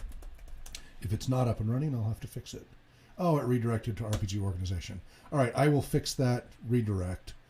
It's not going to the right website. Let's see. Because of the GoDaddy issues. That's going on. All right. I'm leaving those pages up. I am sorry. I will fix those so the web page comes up after the show. I'll fix those right away after the show, and you can check them out then. My apologies for that. I've got so many websites. I have well over 200 domains and 30 different communities and about 50 different sites. And I'm one person. It's brutal. Can you gain DID just by being that phonetic? Can you what? Can you gain DID just being that phonetic? Dissociative identity disorder by being that what? Phonetic? Frenetic. You're just there. Yeah. No. I hope not. Not me. Maybe. No. So Lookdown says, much appreciate the sidebar. I have passing familiarity with those LOTR systems, but have not played them. Yeah, I've played all of them. I've played Deciphers and all of them. If you want to play the Decipher system, you have to go to Halls of Fire website and download their fixes, because Decipher really didn't care. We've talked about this before. Yeah. Didn't really care about the role-playing part of the license. They were in it for the card game and board games that made them a lot more money. But the Decipher system was a good start. It just was broken. But if you download the Halls of Fire fixes, then it becomes a very playable system. And then the Moria edition by Professor Chris Seaman, who's been on our in our Tolkien Society meetings and he's our conventions a number of times. He did a really good module for Decipher for Moria. It was well recognized as a good job. So he had to change some names because of the restrictions of the license. But anyway, all right. Okay. Many GMs find one system they like and stick with it forever. Players who join their groups know they'll be playing that game. If you can attract and maintain a player group with the system of your choice, you're in an ideal situation. You don't have to think about this question at all and can happily skip to the next chapter. The likelihood of your being able to maintain a group with your favorite game system varies depending on the popularity of the rules set and the strength of your local gaming scene. If your area crawls with gamers, you probably enjoy the luxury of being able to pick the rules set you most want to play. If you have trouble recruiting players, you may need to pick a more popular system, even though it might not be your favorite. And that's exactly what I illustrated with coming here, wanting to do MERP. Nobody wanted to do it. Had to do 3.5, then modified it, and then slowly, converted people over. And now we've got people running all kinds of game systems. So people are there's with the whole renaissance of role-playing gaming at this point of the boutique and all of the online and everything. There's so many choices now. People have opened up more. So that's been very nice. Take a drink. Lokedown says, Decipher did a sloppy job with a Star Wars collectible card game years ago. I'd expect the same rigor and attention to detail. Laugh out loud. Yeah, indeed. Indeed. They did not. And that's why they didn't renew the contract after 5 years with Tolkien Estates either. Now or Tolkien Enterprises, now Middle-earth Enterprises. But Cubicle 7's done a great job. They really, these were people who loved Tolkien deeply. And Francesco Nepatello, who wrote Tor, he and I, we had some good back and forth. We were one of the first 75 people in the States to have the game system for Tor, and we ran it at Tolkien Moot and streamed it live. And we made all kinds of mistakes along the way. We do that all the time. We put ourselves out there and we get lambasted for the mistakes we do. But, Doctor Who is Cubicle 7 as well. And we've been pretty happy with that too. So, yeah. He says the Cubicle 7 stuff is beautiful. Totally agree. Excellent. All right. Winning converts. Over time. Building a cult. Over time, you may be able to wean your recruits from a compromised choice to the game you prefer. Oh, that sounds familiar. Players vary in their degree of commitment to systems. It's much harder to dislodge a player from the first and only system they've ever played than it is to get a player who routinely switches between games to try your choice. Although all player types naturally prefer systems keyed to their particular tastes, some types care more about choice of system than others. Power gamers may emotionally identify with the cool super abilities in their game of choice and are the most resistant to change because they really want to optimize. That's the rules lawyers too. They really don't like not knowing it backwards and forwards. Butt kickers often prefer the simplicity of the familiar, but might be lured away by a set that offers them quicker and more emotionally satisfying mayhem. So, which again, like Rollmaster would be appealing because it is detailed gore. And bloodiness and such. So, yeah, it definitely can appeal there. Tacticians may enjoy the challenge of mastering the quirks of a new rule set so long as it provides a rigorous sense of logic and enough gritty detail to sink their teeth into. Ditto. Casual gamers may want you to keep it simple. They're unlikely to have learned much of the rules to their previous game, and as long as they don't have to learn much more now, they may shrug and go along, as puzzled as they might be by your need to change rule sets. Yeah, seen that. Method actors and role players may see the rules as a necessary evil. It's easy to convert them to simpler, looser systems, but tougher to attract them to the stringently detailed rule sets the tacticians like. However, if you know a complex system well enough to help them make choices and make its details invisible to them, they may go along. So that's what I was able to do with Rollmaster and stuff. And again, add it slowly in layers. Don't front end load. I've talked to all of you about when we introduce people, don't front end load the game system. Just get them started and then explain it as you go. Help guide them through what they need to look up. And that's far less overwhelming than trying to take it all in. New players shouldn't need to know all the different rules. They should just need to know that I want to try to do X. They get to make the choices, and then you help them learn how to use the system to make those choices. Exactly. And then later you get them hooked, then they'll do all the hard work. That's exactly what I do with my music students. Teach them the pieces they want to learn, then teach them the theory later. They're much more likely to do the hard work if they love it than if you make it all onerous up front. And then they're like, oh, this is boring. I don't want to do this. Get them to love it first. Get them hooked first, man. Give them that first hit free. First die 20's free.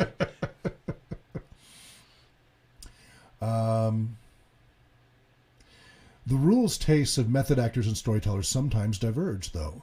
Method actors often disdain systems with rules that influence the choice they make, whereas storytellers like rules that encourage PCs to act more like their counterparts from the world of fiction.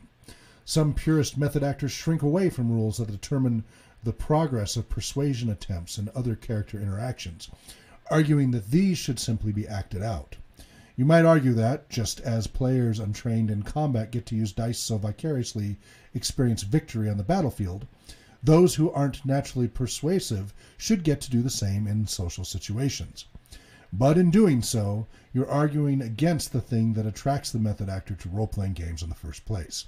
Hey, nobody said that finding a game for a disparate group was going to be simple.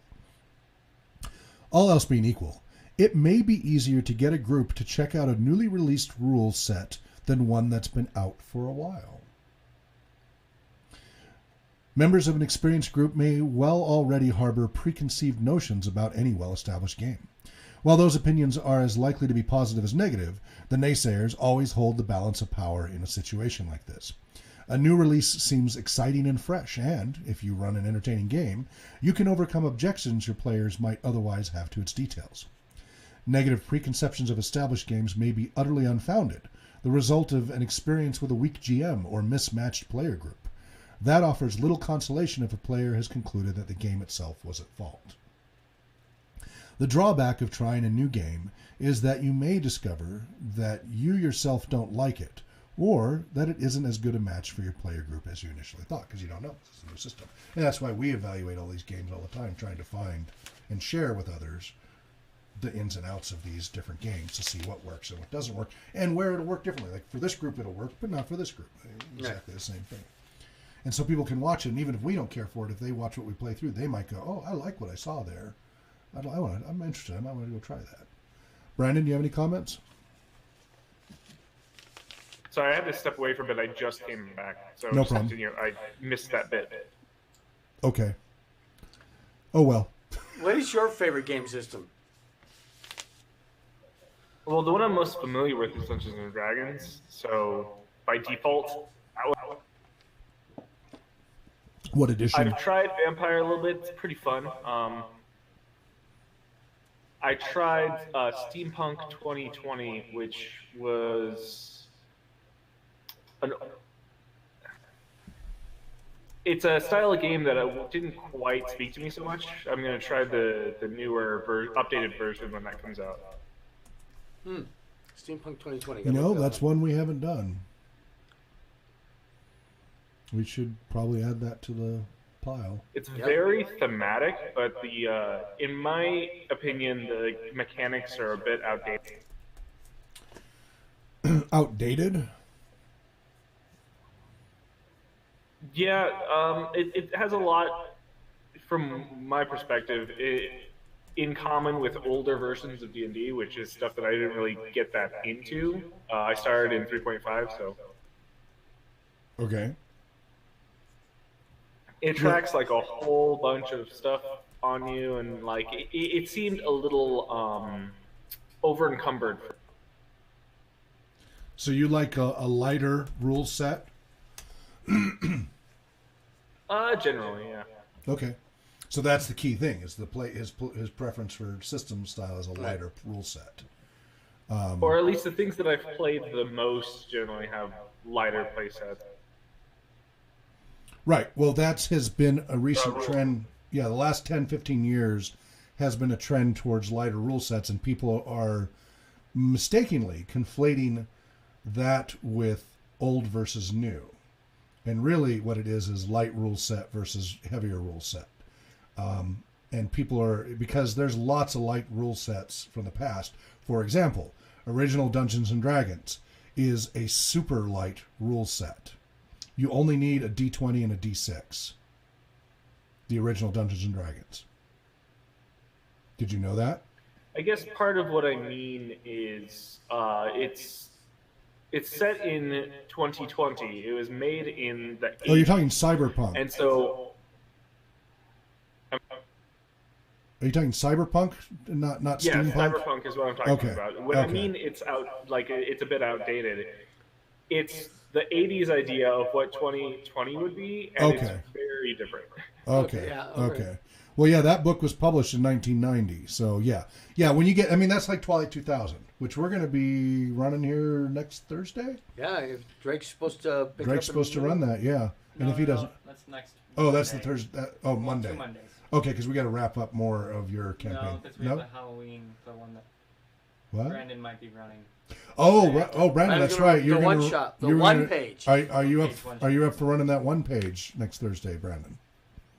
One sheet. Running it, I was not volunteering to run it. I was just Oh. you guys take a look at it. Oh, that's right. That's So let's right, make Riley that's do right. it. So we're back to probably have. We'll take a look at it. I mean, we've got it printed out. I gave a copy to John. Yeah. It looks interesting. We could put it in the queue for potential evaluation, but we need more time than that to. Put Yeah, it it in just the popped queue. in my head because it was going to be Halloween. Seemed Right. Yeah. Yeah, it was the day after Halloween is why we're, well, who's up for doing that? No. We got too much on our plate already, Yeah, unfortunately. That was why we were going to do that, was because of the theme. If I were up there, I'd run it, but I feel like it would be unreasonably difficult over the connection problems that we've been having. So Okay. I mean, I managed to keep running the Heroes of the Mist show while I was on the road for a month, so. What's that? Nothing. Singing. On the road again. On the road again, yes. I can wait to get on the road again. I'm still recuperating. And so is the vehicle and stuff. I'm glad I got that. I got the roof patched last night just Good. before the rain got here today. So, yeah. If you don't know what we're talking about, RPG Tour, rpgtour.com. I was on the road for 26 days in 8 states with the mobile wheelchair accessible role-playing game bus, RPG bus, and role-playing game trailer, RPG trailer, raising awareness about accessibility and inclusiveness issues in role-playing gaming and music. And we've got a bunch of a few exclusive interviews that I'll be uploading to our Patreon site, patreon.com/RPG research for our donors, from all around those 8 states. It was a really great experience. Yeah. So, all right. Well, so what are we going to do next Thursday then? Should we take on the one shot, or should we just go for Twilight 2000? We could do a Halloween themed Twilight 2000. Well, We've done that before. I thought we were planning on making characters the first, We were going to make a session, yeah. and then the second one we actually do stuff. You know what? It might be. Let me take that one sheet, because a lot of times one sheets you can play very quickly. Yeah. So it might be like we did with the other one, where it only takes up half the session. And so we could maybe play that through, and then whatever's left, start making characters for Twilight 2000. So Okay. how does that sound, Brandon? can you repeat that, please? So what I'm thinking is I'll take another look at the one sheet, and if it looks like something we could run through in half of a 3-hour session, we would run through that for the first half, for our Halloween theme, and then the second half we would start making the Twilight 2000 characters. Okay, yeah, it's just a one page, so really, it's very narrative focused, I think. Okay. So really, the narrative just depends on the player. Right. Players in And the end, yeah, does as it long as we need it to. I only skimmed it, so I don't remember already, but does it include an adventure in it, or is it just the rules? It does not include an adventure. Okay, so you Like, got to whip something up. basically the premise is you were murdered. You have you're a ghost bound to like an item. If someone comes close to that item, you can attempt to possess them and take control of their body. And your goal is to track down the people that killed you and murder them. So you're a revenant. Basically. Of sorts, yeah. Okay. Which, by the way, that was a thing I used to do in my campaign, in the Bader campaign. If somebody was so upset about their character being killed, especially if it was a betrayal by another player character that got them killed, I gave them a very small percentage chance with a few modifiers, like 4% or less, but with some modifiers, that they could come back as a revenant. And only that player and I knew. And what happened is the campaign, so they'd make a new character and join the campaign and continue. But meanwhile, their revenant, because that's in Fiend Folio, right, would slowly be catching up to the party. And the party, if they ever double back or a messenger comes and says, there was this horrible attack by this undead, blah, blah, blah, blah, and it seems to, they would start hearing clues of this horrible thing, not knowing that it's the character that they got killed. And eventually, it catches up and there's a day of reckoning, and it can be very interesting. It's been a long time since I did that. How does the player... Yeah, in this one, you're playing the Revenant. Right. Exactly. Well, so what happens is when the player catches up, so the player and I are in cahoots. So the player we're doing a little bit of side role playing out of session, either before or after. But then if the day it does finally catch up, the player's passing me notes and I'm describing it until they realize it's the PC. Once they realize the PC, then that player takes that character back over and plays it that way. So, and that can be tricky. You want to be careful about the players you do that with, because now you're talking PvP. And it's an undead creature of rage. You're not going to persuade it. So, yeah. So that's part of why I stopped doing it, because I'm not a big fan of PvP. But they loved it. And sometimes it was because they were really pissed off. Like, I really ticked off that their character shouldn't have been, killed by an errant arrow by their own, friendly fire or something. They were very upset, and so it gave them a little better closure. It felt like a little less sudden and abrupt, even though their character still gets killed. The party has to kill the Revenant, or somehow just discharge its spirit from the corpse or whatever. It gave them a little bit better feeling of closure. And made the party a little more careful. Like, oh, there's more than just consequences to killing the character. If we kill them, they might come back to bite us even more. So it's interesting. I've debated bringing that back in or not, that rule, but I haven't had too many player character deaths caused by other players. Right. It used to be a more common thing than it has been in recent years. I'm not sure why. Closest thing I've done for PvP was I had a campaign where it was set in Earth 1890. Mm-hmm. So Dracula and Frankenstein were a thing. You Okay. could actually meet those characters. Okay. So Mary Shelley type stuff. Yeah. Yeah. The reoccurring monster was a wolf were, which I was playing as a cross between a werewolf and a doppelganger. It was fun. Oh, man. But, this thing always like, hey, we just saw you guys robbing a bank. No, you didn't. I saw you. But it ended when everybody was about 8th level. The Wolfware decided to infiltrate the party by coming in as a previously player character, but now as an NPC.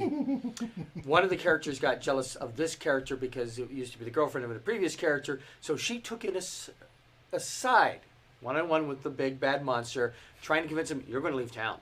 Well, they fought. Wolfware won. Here's the Wolfware stats. Yeah. You are now the monster. 1 by 1 by 1. The final player figured it out. You're the and died. Yes, but John, you are getting quite the reputation as a killer GM. The players kill themselves. Yeah, I that's just what you always facilitate. say. You're a PC death facilitator. You're not a game master. You're a PC death facilitator. Did I'm you ever pretty see sure that? I shared my PvP story with you Please. guys. Please. Go ahead. Okay, so it was a few years ago. A friend of mine decided we were going to have like an arena battle using 3.5. And so we would both make level 30 characters and have This them sounds fight to the familiar. death. This sounds very familiar. So I made a barbarian, oddly enough, called Grog, who he could teleport around. I think he could fly. He had all these magic weapons. He was ridiculous. He was called Grog the Unstoppable. My friend made a monk. So we started the battle, and as things hit off, my barbarian was cleaning the floor with it, just doing massive damage. It was too hard to hit. Like, it was going beautifully until he did Quivering Palm, and I failed my save and went from like 270 hit points to dead. Right. Yeah. First edition, it's just death. It probably more memorable than if I had just won, but I was so bad at first, and then it was just really. Yeah, I for a while I did a whole thing called the gladiatorial combat of the gods, and so you could challenge. So these would be like, because the characters were so powerful by now after years of playing, they're about 35th level, and they could challenge any deity from the deities and demigods. This is back first edition, and meet them in this arena, which is on the prime material plane. And if they could beat the deity in their prime material plane form, right, the stats that were listed in the deities and demigods, that god would no longer be able to appear on the prime material plane, for X amount of time or ever, whatever. And, so one by one, he started going through, killing off. And it was, I'm the GM and that's the player, but it was basically one-on-one. I'm playing the gods, they're playing their PC.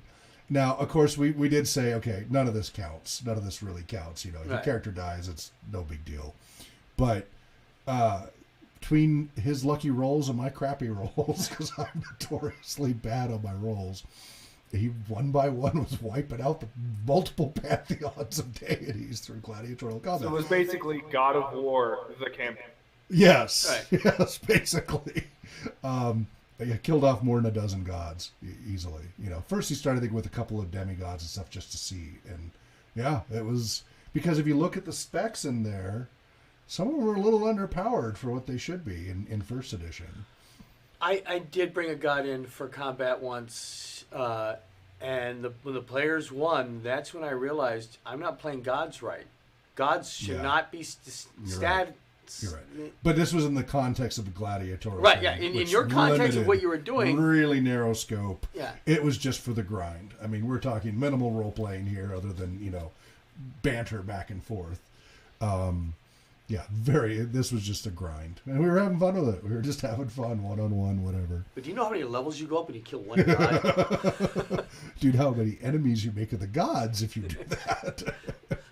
The line gets long. Lokedown said, I think it was in response to you killing off the characters. Oh. He says, sometimes it's for the best. Right, I agree.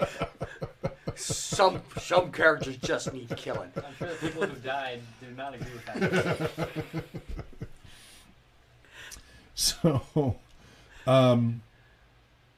So theme and tone. This is very important too. Another factor to consider when choosing a game is how well its theme and tone suit your tastes and those of your group. We often focus on how well a game's rules perform certain tasks. We want to know whether its combat system is elegant or clunky, its character progression fast or slow, its powers well tested or unbalanced. At least as important is its emotional content.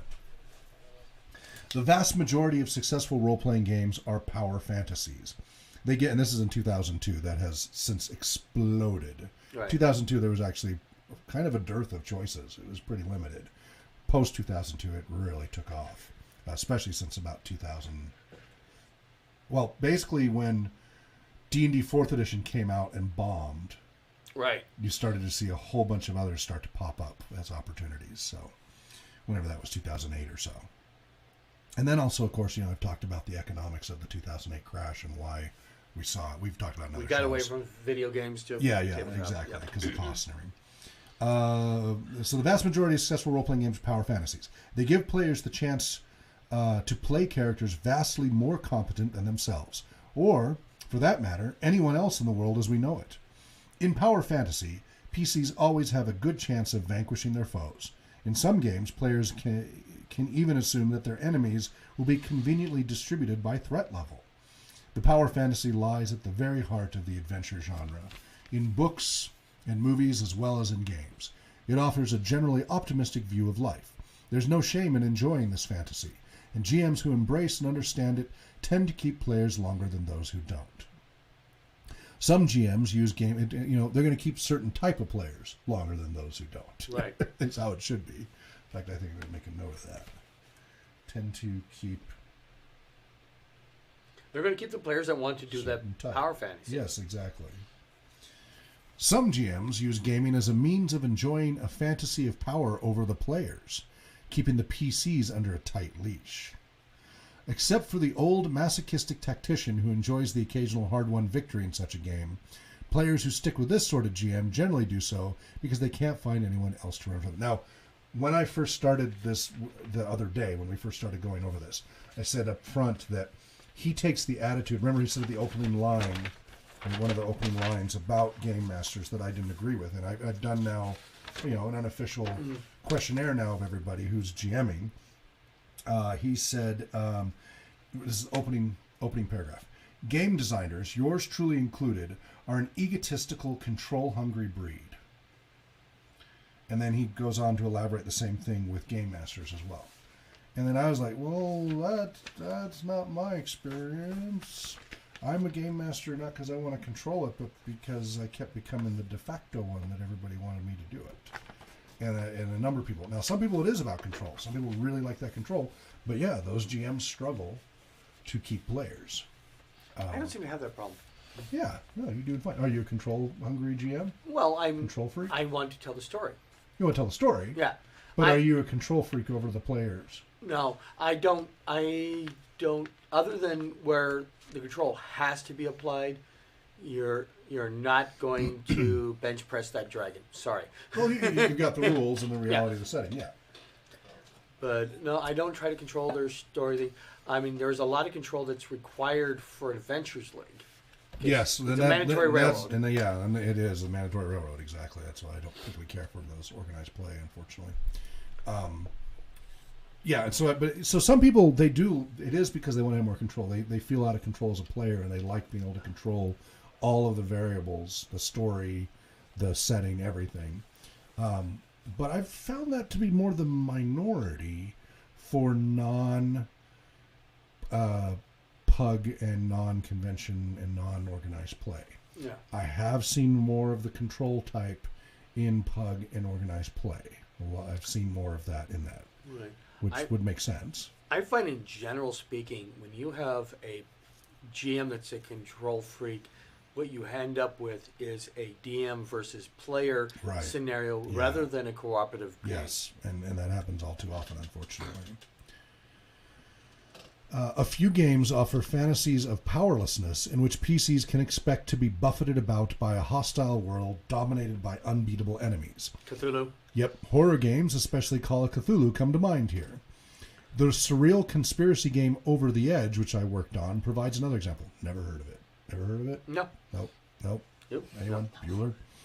Bueller? You need a special group to sustain a campaign in a game that withholds many of the standard pleasures of the role-playing experience. Don't agree with that with Cthulhu. Are you kidding me? People love it. Love Cthulhu. I've never had a successful character. Yeah. It says they attract method actors and storytellers, but tend to drive off butt kickers and casual gamers. I disagree. I disagree with that one too. Vampire, I'd agree with that with a vampire. Vampire's all about genres of media that focus on powerlessness. For example, the horror genre. Right. And horror is really popular. Right, but I will agree that Vampire does have a lot more method actors and storytellers than the rest. Yeah. But not Call of Cthulhu. Call of Cthulhu, all kinds love that. I can definitely see why tacticians would want to go to that, because the more challenge is with the game, the more satisfying it is to win, to beat it, to do well, To walk away alive. To walk away alive, or to find a strategy that works really well.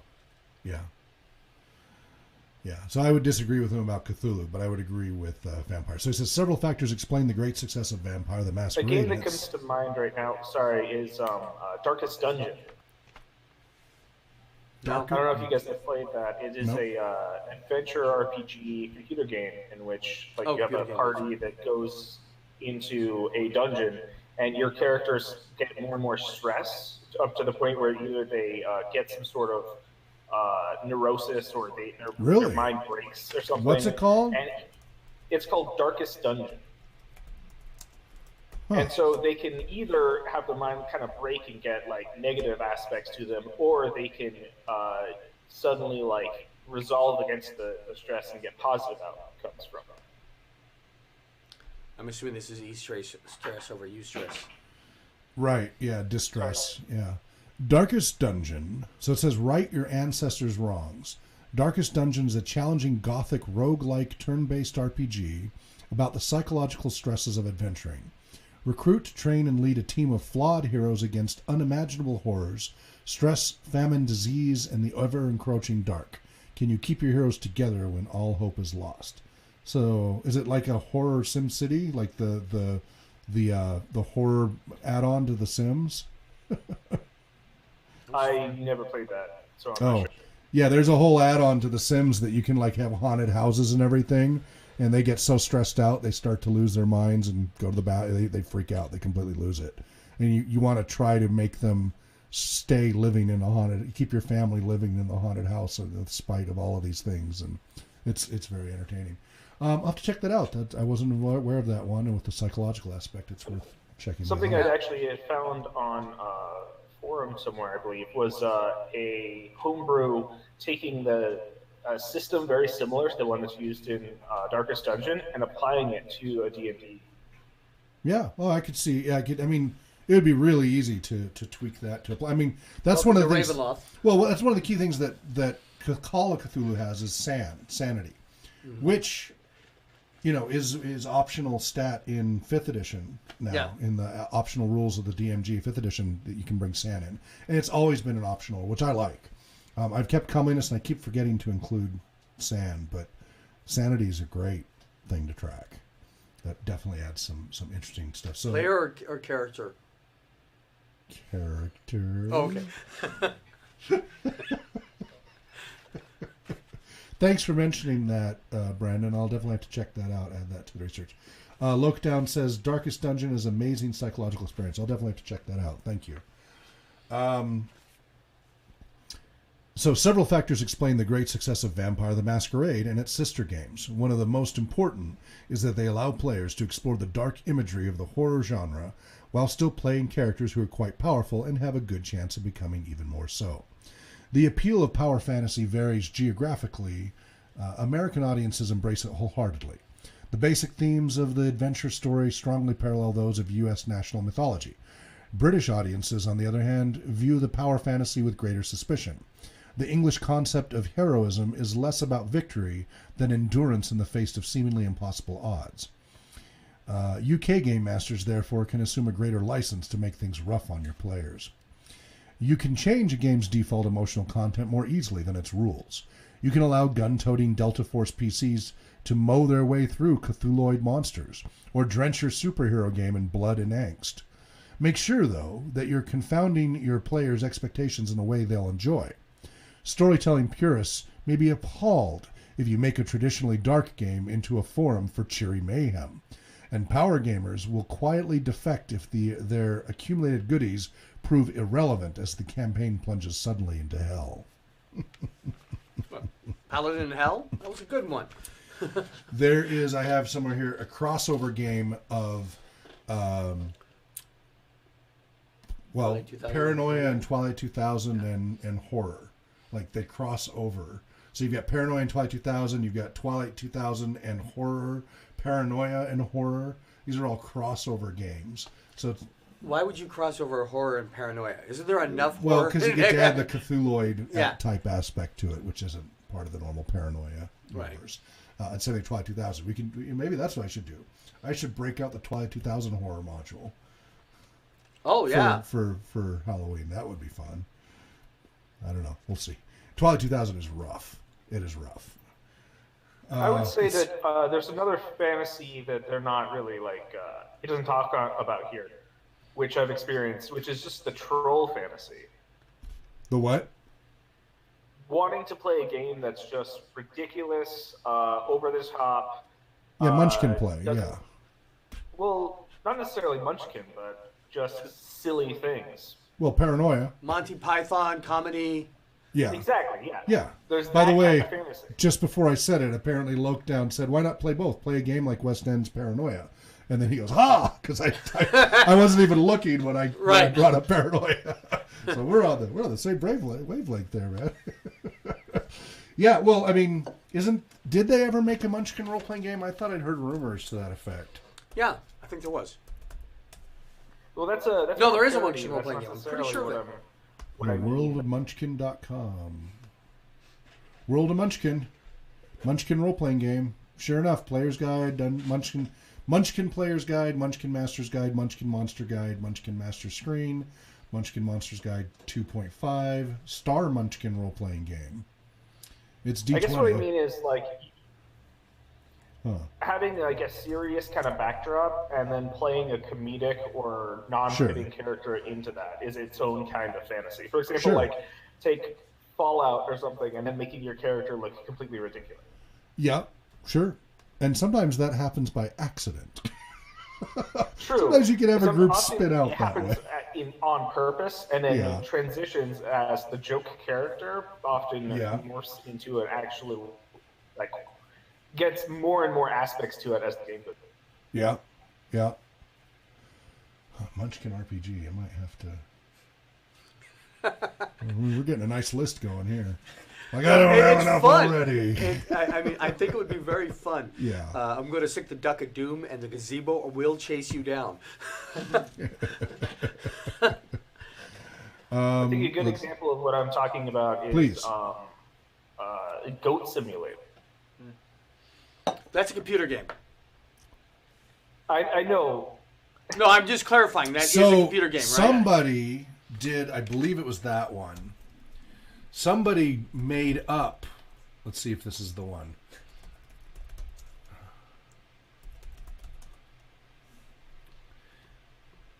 So somebody wrote an article, and it was like Animal Simulator, whatever. About anyway, they took my interview questions from other magazines and stuff and pasted them into their article to make it about their game. And I never interviewed with these people. Wow. And here, where is it? Oh, here it is. And it is in the Daily Mail. So, Goat Simulator. Do you want to be a goat? Roleplay game lets you become a farmyard creature and is the latest in a growing line of bizarre animal simulators. They quote me throughout this article. I did not ever interview with these people. It may have started life as a joke, but the Goat Simulator has become a reality and a popular one at that. The game in which players explore a virtual world through the eyes of the farmyard creature is alive and literally kicking for Windows on Steam. Yeah, this is Daily Mail. When was this? 2014, April. Oh, it was updated just a little later. Okay. Its popularity surprised many and was closely followed by a bear simulator that achieved Kickstarter funding in less than a week. Again, I don't know if any of this is true because they... Anyway. So lets you take control of. It's developed by Swedish-based Coffee Stain Studios. Many people claim the game was an April Fool's joke. Its developers said it's a serious game. Pre-orders for beta were $10. What makes these games so appealing? Massively multiplayer online role-playing games. More pegs aren't new. There have been various free and paid versions since the 90s. Blah, blah, blah, blah. Final Fantasy, Warcraft, simulators. Okay, where is it? Guess I'll just do a search here. So, they also help people developing strategy and critical thinking skills. Recreation therapist William Hawks Robinson said benefits include stronger reading skills, mathematics, creative thinking, cooperative play, and other creative skills. He continued, and then it's quotes. There are very few social tables. So they're quoting me about tabletop. Right. And they use that quote talking about a video game. This is how bad this article is. There are very few social tabletop recreation activities available that are cooperative rather than competitive in nature. Role-playing gaming is, by design, a cooperative pastime, which in and of itself may have significant benefits in the world where everything is becoming competitive at all ages and levels of society, end quote. However, players can also become too involved in the game and invest too much time emotionally to a character to the detriment of real relationships. This is the article person. This can lead sometimes to feel isolated or develop existing negative feelings such as low self-esteem. Role-playing gamers can additionally become addicted due to the large amount of time and effort required to play many of the games. As a result, many of the simulators, fantasy, animal, or otherwise, come with advice and guidance for parents. But they completely, they never interviewed me for this. They quoted as if they had, without sourcing it, and then they didn't even apply it. Is this the actual website for the game, or is this This is Daily Mail. This is an article on Daily Mail. Yeah, you have to be really, it's Daily Mail. But, yeah, I'm just like, what the? It's only one step below the onion. What the heck? Yeah, but just that they stuck me in that. I'm like, come on, guys. And then it wasn't even, they're talking about a video game, and I'm talking about tabletop. And the quote says I'm talking about tabletop. It's not even a good quote. Somebody's going to use that article for their paper, and they're going to quote you from that article. So you're asking us to tell you what article we're reading from tonight. So this is Robin's Laws of Good Game Mastering. It's a 32-page booklet published in 2002 by Steve Jackson Games. It's only available used on Amazon or wherever. And we've been reading from this. So he was asking where we got it from. So it's not something that's available online, although there's probably a scanned PDF somewhere, not legally, but somewhere. I'm not advocating, I'm just saying. So I think what Brandon brought up, Ghost Simulator, is just to show that Ghost Simulator was super popular when it came out. Right. Just to show that there are people out there that just want to do ridiculous stuff. Yeah. Of course, yeah, just to goof around. Of course. Well, and that's kind of what paranoia is, too. Paranoia is totally silly. You get 5 lives, 5 clones, because you're going to die repeatedly. It's not a good long-term campaign, and it's not a good way to make friends. You better already be good friends, or total strangers who don't take it personally. It is a totally silly game. Again, I love to quote the new version of Paranoia, where Ivan Van Norman is the GM, with Felicia Day and Will Wheaton and the others all up there. And before the game has started, before they get their first orders, Will Wheaton has already gotten one of the other clones killed. Already. Because Will Wheaton's so good at that. It's just brutal. He's explaining the rules. So somebody said I Googled and got the PDF in front of me now. Thanks. I'm not advocating for that at all. We did not tell anybody to download or even look for an illegal PDF of this. Just saying. Anyway. Yeah, no, I agree. And there are a number of games that are just for that light, fun release, right? And that's great. I totally agree with that. I think, again, ultimately, if you're having fun, if everybody's having fun and nobody's hurt, then you're doing it right. That's an early piece in this.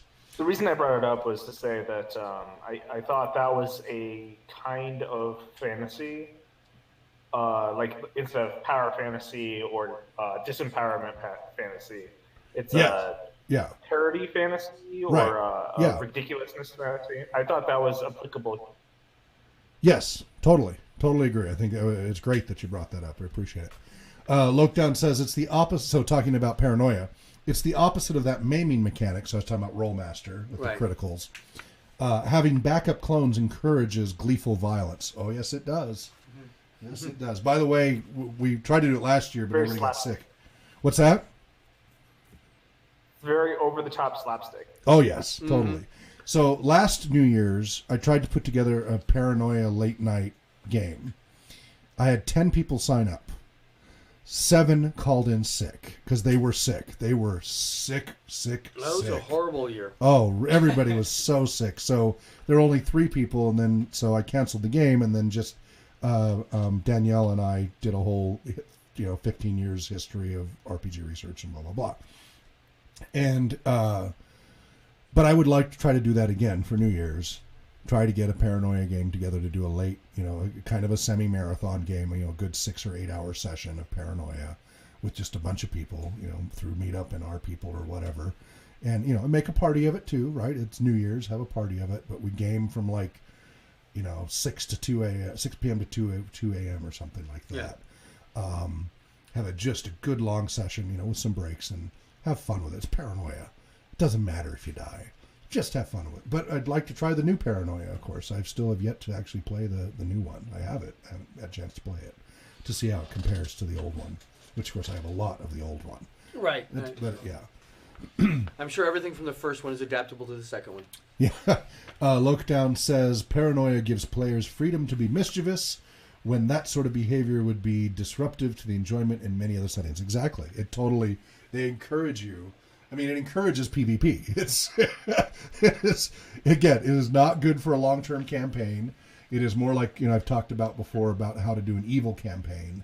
It's closer to that. It generally devolves fairly quickly. Great for chaos players. Yes. But also good for a nice, fun one or short Release. shot. Yeah, it is. It's just a lot of fun. You get a lot of catharsis there, potentially. Although catharsis is a debated psychological topic. But anyway. For those of you who know, I guess I know that's a debated topic. Accessibility. Hey, we're big advocates about that, but it's not quite the way we mean it.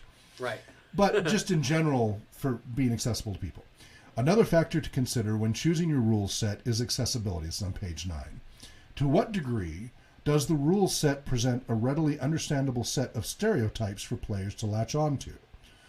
One of the most and again we've talked about before the difference between a stereotype, which is restrictive, and an archetype, which is a baseline that's expansive.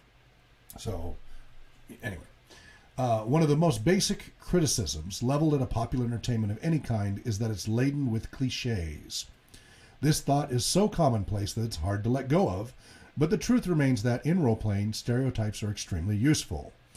They provide a common set of assumptions about the world and the kinds of PCs who populate it. And again, I would argue archetypes would be a better word to use than stereotypes. Stereotypes help players picture their imaginary world and to make assumptions about the sorts of actions they can logically undertake in it. And I don't argue about cliches, having cliches and such. That's why I start with a King Arthur setting, parallel setting with World of Beirut. People are mostly familiar to some degree with the Arthurian legend, although I'm getting less and less of that with the younger generation who isn't getting literary exposure, unfortunately. So that saddens me greatly. It doesn't help you on the testing program from Every Student Left Behind. What, huh? Arthurian Legends doesn't help you on the testing program for Every Student Left Behind. Right, yes, right. Lookdown says, any ship can be a minesweeper once. Yeah, true. Stereotypes help players picture your imaginary world and to make assumptions about the sorts of actions they can logically undertake in it. The more the setting resembles something they know from popular entertainment, the more likely it is that they'll be able to plug into a pre-existing fantasy they've always wanted to indulge in. If you're playing a space opera game, it's not a bad thing that the player who has always dug Mr. Spock wants to play a detached, ultra-logical character with a secret knockout strike. It means that they've got a pre-established emotional connection they can grab off the rack and plug into your game. Role players who GM tend to be more comfortable creating people and things than those who only play, so it's easy to forget how challenging many players find even the simple act of PC generation. Familiarity breeds a sense of comfort, which is necessary in a hobby that requires creativity from people who might not be entirely comfortable displaying it. It is most important to casual gamers and butt kickers. Tacticians tend to prefer familiar settings where their plans won't be thrown for a loop by weird facts of culture or physics. On the other hand, method actors and storytellers are often drawn to freewheeling character generation systems, allowing them to create PCs never seen before in the annals of literature. They seek out novelty and curl their noses at cliché. If your group consists mainly of these types, look for quirky, highly detailed worlds whose basic assumptions are alien to our own. Even these settings tend to present stereotypes, but they're unique ones gamers have to learn from scratch, without obvious analogs from other media. If you can assemble a group already intimately familiar with the elaborate background of a Glorantha or Tekumel, you can have your familiarity and your exoticism too. Demand for accessibility varies geographically too. Unique, highly distinctive settings dominate the French RPG market. North American audiences, on the other hand, will give up their beloved archetypes when you pry them from their cold, dead fingers. I disagree with that last statement, but okay. Not the geographic part, but quite to that extreme. Thoughts and comments? Brandon? I don't really have anything to add. Okay. I'm not very familiar with the role-playing scene in France or other countries. And I talk to people from all over the world and all the different cultural differences. And again, we have one researcher from Saudi Arabia, and it's been really fascinating learning the differences in Saudi Arabia. He's half Egyptian, half Saudi Arabian, so he's able to compare and contrast both Egyptian and Saudi Arabian culture and game concepts, etc., and play style. So on our Tuesday meetings, that comes up frequently. If you want to check out those recordings, they're very interesting. I do remember watching a YouTube video of somebody comparing like American tabletop role-playing games to Japanese, but I don't quite remember all the specifics that he had. If I can find the link, I can send it. Please do. Yes, please. Okay, power balance. Your choice of system affects your degree of control over events in the game. Generally speaking, okay, so before I read this, I got to go back and read a sidebar about crunchy bits, because now he keeps using that term. So, crunchy bits. One of my pet theories about the popularity of role-playing games goes like this. Role-playing is fantasy shopping for guys. I disagree with this, but anyway, let's go ahead. That is, men would, as a group, be more interested in shopping if A, it meant never having to leave the house, and B, they were shopping for superpowers. In that sense, the typical role-playing rulebook is like a Neiman Marcus catalog for superpowers. Depending on the game system and character type, these extraordinary abilities might be called feats, spells, shticks, disciplines, skills, high-tech gear, psionics, or whatever. For lack of a better all-encompassing term, I refer to these things as crunchy bits. Players who dig crunchy bits can not only have fun at gaming sessions, but can enjoy rule books at their leisure, paging through them in shivery anticipation of powers to come. It's no secret that the best-selling game supplements are collections of additional crunchy bits. Dungeons & Dragons is the classic crunchy bits game, doling out coveted powers on a punctuated schedule that would make B.F. Skinner proud. We were just talking about earlier. Skinner was the psychologist whose pioneering studies examined the impact of rewards and other external stimuli on behavior. He found that rewards that occurred every so often were more likely to encourage a desired behavior than those doled out constantly and consistently. So I've talked to before about a set frequency interval versus a variable interval. So once per minute, this happens consistently. Right. Or, if you flip a light switch, it always goes on, always goes off, always goes on, always goes off. And the problem with a fixed interval is it's predictable. And so if you don't want a behavior to become extinguished quickly, you want something that's more variable and unpredictable. And that's where gambling and stuff comes in. So with a fixed interval, you flip it on, it goes on, you flip it off, it goes off. And if it stops changing, like say you go to flip it on, it doesn't come on, you're only going to try to flip it 2 or 3 times before you stop and go try to check if it's a light bulb or a breaker or something else.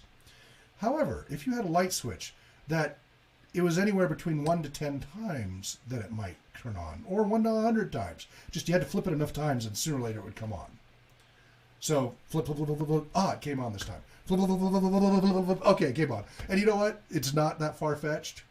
You see it in cars and such, where you got to keep getting it just right, and it's kind of random, and it's Mine trying to turn my car off. Yes. and so you have to keep fiddling with it. And so when it does finally completely break, so let's say the bulb goes out, you're going to keep trying for a much longer time than if it was a fixed interval. If it was always 1 out of 10 times, you just had to flip it 1, 2, 3, 4, 5, 6, 7, 8, 9, 10, and it turns on. That's predictable. And you do that twice, and you're going to stop and go try to figure it out.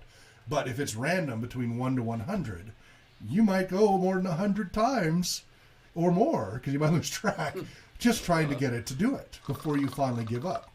So it takes a lot longer for that behavior to become extinguished with variable interval because of the unpredictability. And that's why gambling is such an issue. Because all you have to do is get that first dopamine hit of success. And it can be a rush for people. And they get the little incremental hits randomly. And they have incorporated that into more pegs and video games. World of Warcraft. With many, but World of Warcraft is the main one.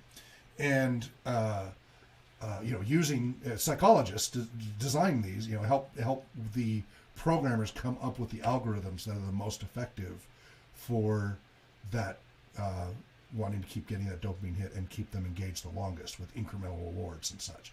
The problem is I see them so clearly I can't stand those games. They're so obvious to me as a formula. I'm insulted and irritated by them. Well, and they also break such horrible logic. Like, okay, my quest is to collect rabbit ears. And you're telling me that only 4 out of 17 rabbits have ears? Yeah. And I get so irritated that everything comes back. So like World of Warcraft. Right. Everything you did, it all comes back later anyway. And so what's the point? Like there's no, with a persistent world, I like a persistent world that the effects are persistent. What I do to it has a lasting effect. So when I hosted... I used to host a UOX Ultima Online server back in the late 90s. This was when I had an ISDN line, dual ISDN line, 128K, it was screaming fast. And I had a bulletin board service, and you could dial up through my 2 phone lines and be on my bulletin board and gateway out to the internet. And I was running an Ultima Online open source server. They let you have the open source server. And you had to build your world from scratch. But you had complete control over your server. Everybody started out just in their underwear. All characters. Right. So there's nothing. And so you as the admin could totally set the rules that you wanted. And I set my rules that what you did had permanent effect. Something got destroyed, it stayed destroyed. Really Something got built, that. It stayed there until somebody destroyed it. Exactly, yeah. I really liked that. And I thought it was a lot more fun. Lockdown has a few comments.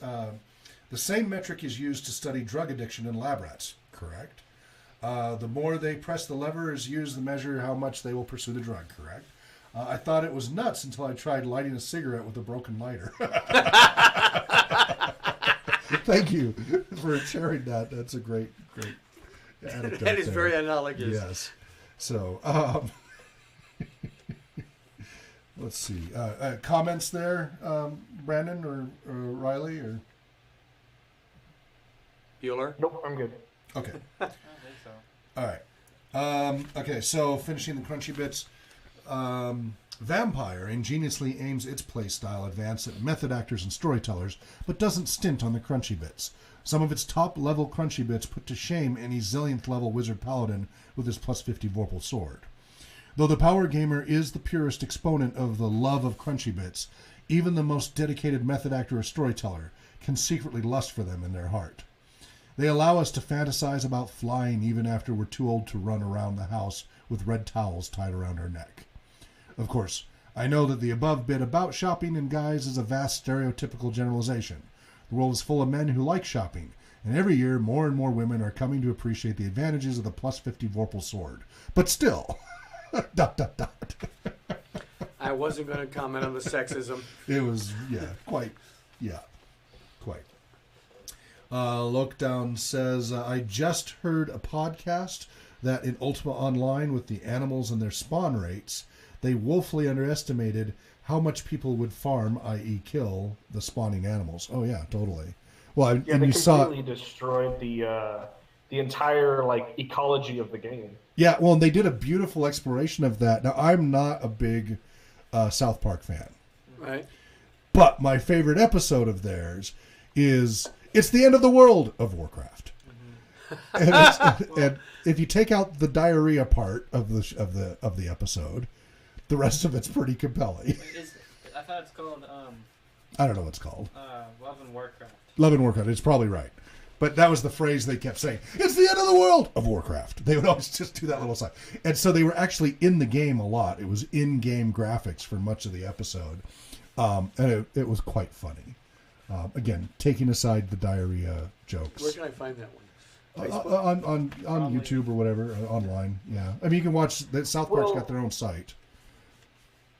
Did you guys know about, I don't remember the name of it. It was a debuff that was in one of the early raids in Warcraft, right?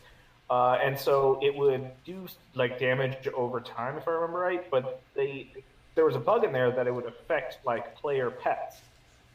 Like the Beastmaster pet, right? Uh-huh.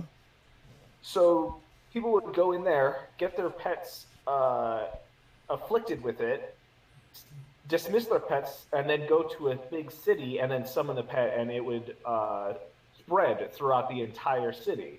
NPCs, player characters, everybody would catch this and then die.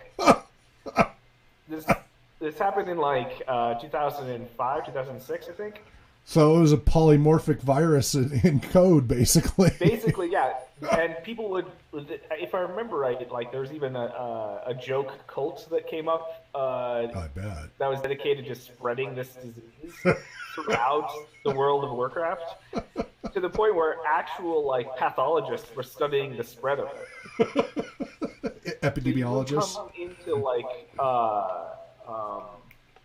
I haven't played Warcraft in a long time. Like one of the main hub towns, like Orgrimmar or Ironforge, or I'm forgetting the human one, Stormwind. That was it. And you would just have a carpet of player skeletons, player and NPC skeletons throughout the entire city. Wow. Yeah, Lokedown just said they also studied the spread of epidemics in World of Warcraft with a benign status effect that was transmitted through proximity.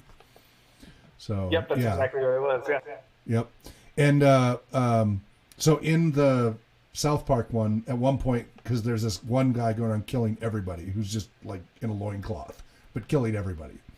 And so they decide they want, and it kills their whole party, TPK. So they want revenge. So they got to start all over, right? After months of playing, they got to start all over. So they go farm, and they go nonstop farming, just killing the animals, the boars and everything, just over and over and over to level up before they finally go to fight them and stuff. Pretty funny episode. Again, I'm not a big South Park fan, but that was one that resonated for me. And I am not a World of Warcraft fan at all, by the way. I find most of the Morpegs bore me to tears, but I know lots of people love them. So Make love, not Warcraft. Okay, make love, not Warcraft. Okay, but part of the problem is I've both been a software developer, and a gamer, and the whole psychology background, and the neuroscience background, all of that. And it's just so transparent, and it's just like, really, come on.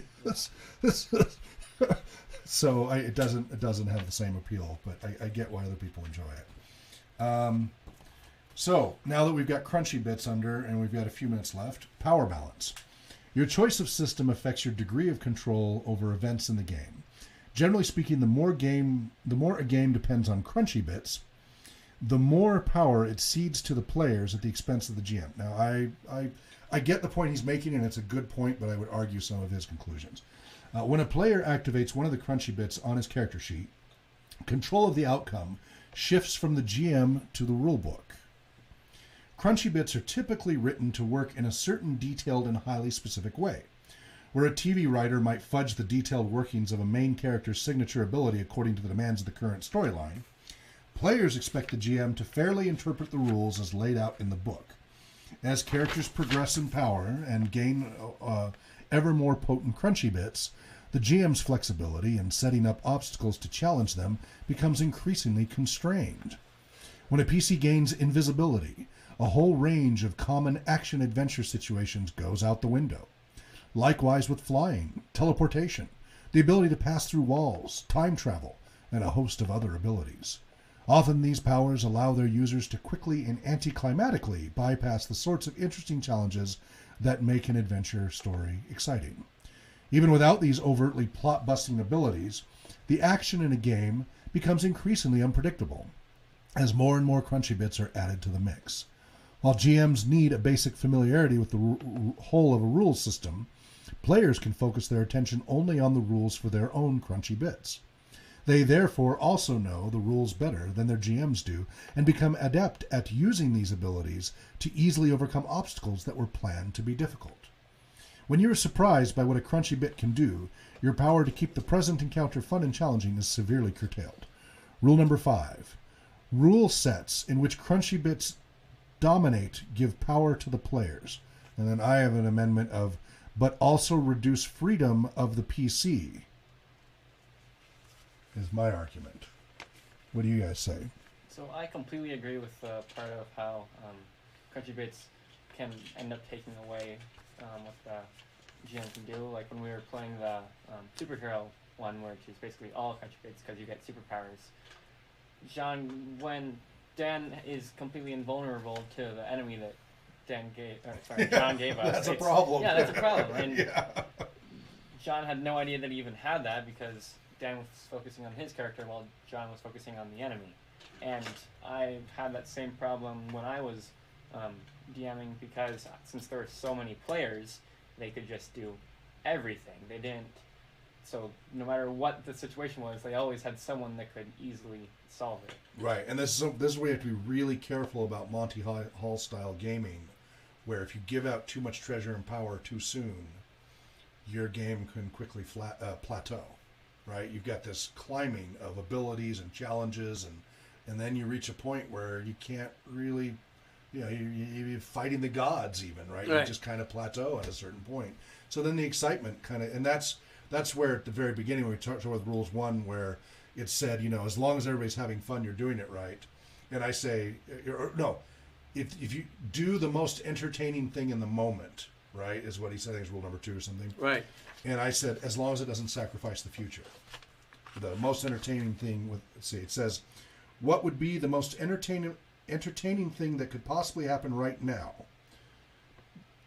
And I say, without sacrificing the future. Make it very entertaining in the context of now, but don't get rid of the opportunity for even more fun and building to big, peaks and valleys and all of that. You get to the point in the crunchy bits where you're going, how do I challenge my players anymore? They wake up in the morning and eat a red dragon. Right, yeah, exactly. It becomes an arms race of escalation. Mm-hmm.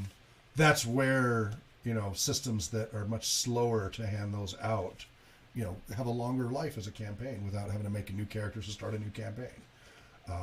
D&D, with the 5th edition, you can go through pretty quickly compared to like 1st edition. 1st edition can take a long time to level up. It depends on how you play it. I don't do the XP for gold piece exchange. So in 1st edition, that is suggested, but so because I would rather reward you for your role playing and your actions and all of that instead. But the original rules for D&D were that the more treasure you got equaled experience points. And that was it. That was your experience points, was your treasure. So, and that included magic items. So if a magic item was worth 10,000 gold pieces, you divvied up 10,000 experience points between all the players. And so it was all about the loot. And that definitely was also continuing over from the wargaming, dungeon crawl aspect. But, I play much more role-play advanced campaigns than that. So I take that out and make it much more about the role play. And you'll get, because combat's dangerous and all of that, you'll get experience points for that.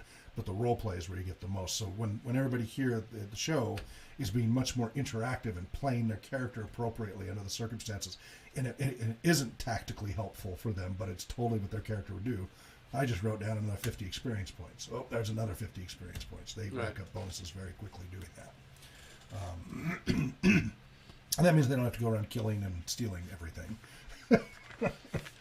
One of the odd things that have happened as far as experience points with the 8th season is they've talked about you can take the slow road, where you will not gain as many.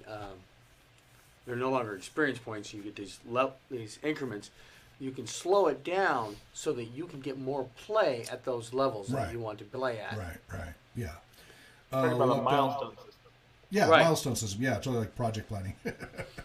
Lookdown says, when I got back into gaming recently, I was surprised to find that XP leveling in D&D was considered outdated. Chapter leveling tends to be the norm in many circles. It does affect player motivation, but controls when the players level up. Yeah, and that is a product of organized play. That's totally a product of organized play, which I'm not a fan of, but that's okay. Again, let me make it very clear. Just because I say I'm not a fan of, that's not a right or wrong. I'm stating my preferences as we talk about here.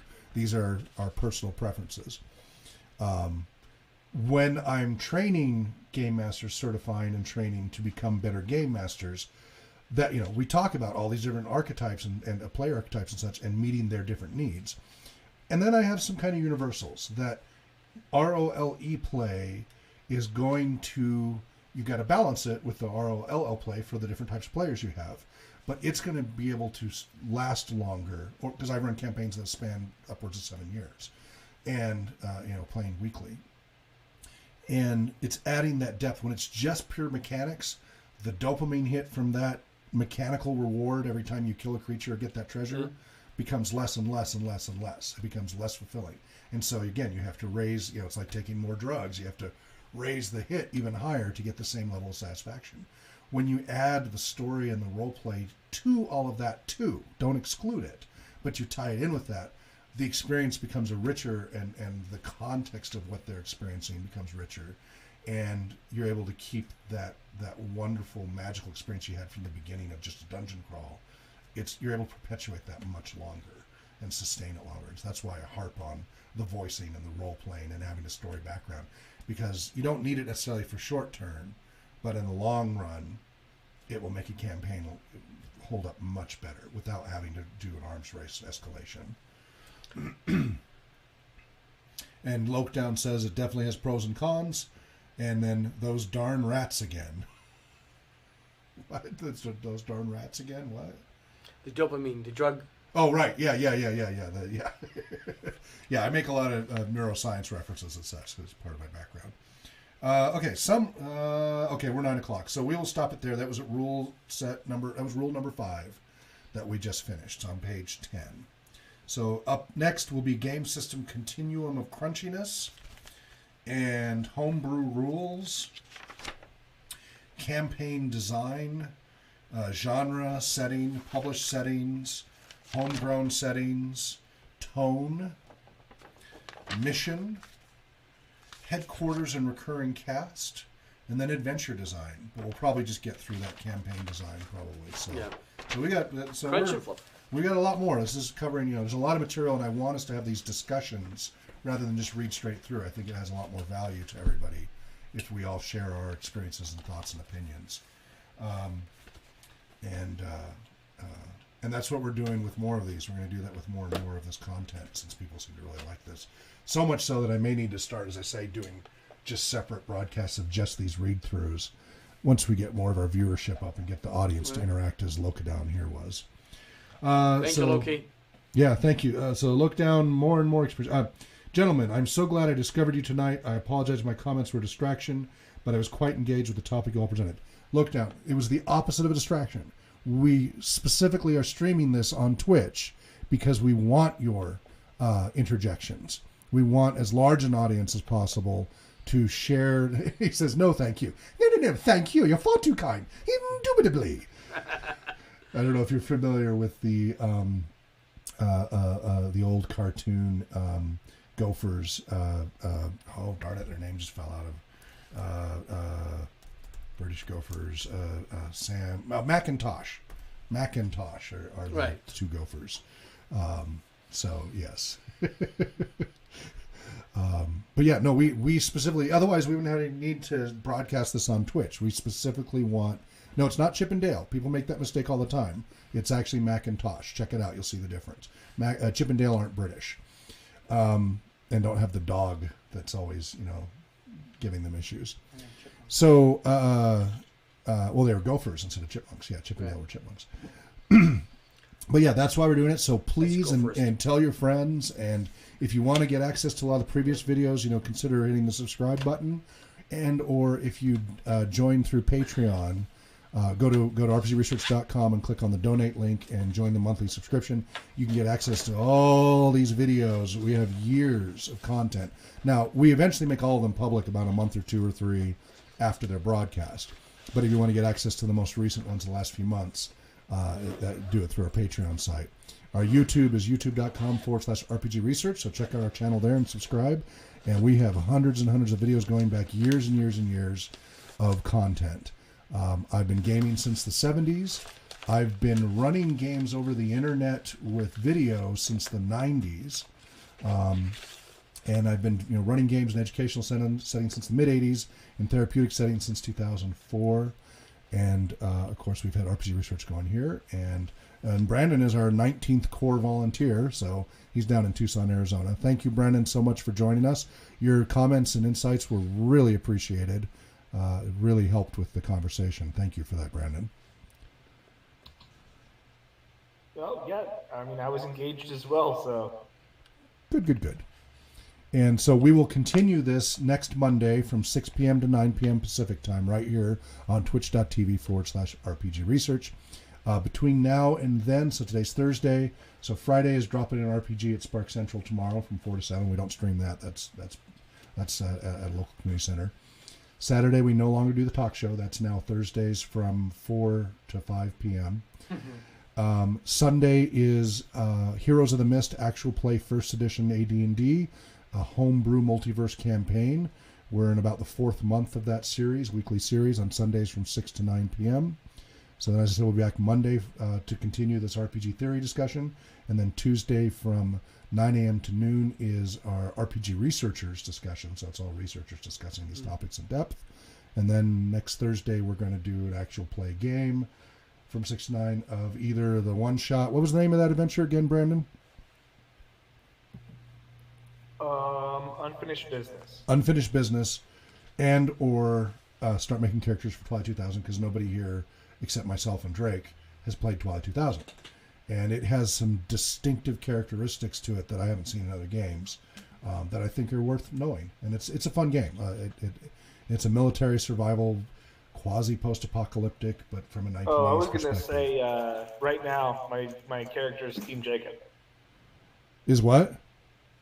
My character is Team Jacob. Team Jacob? Twilight reference. This is a Twilight joke. Twilight 2000.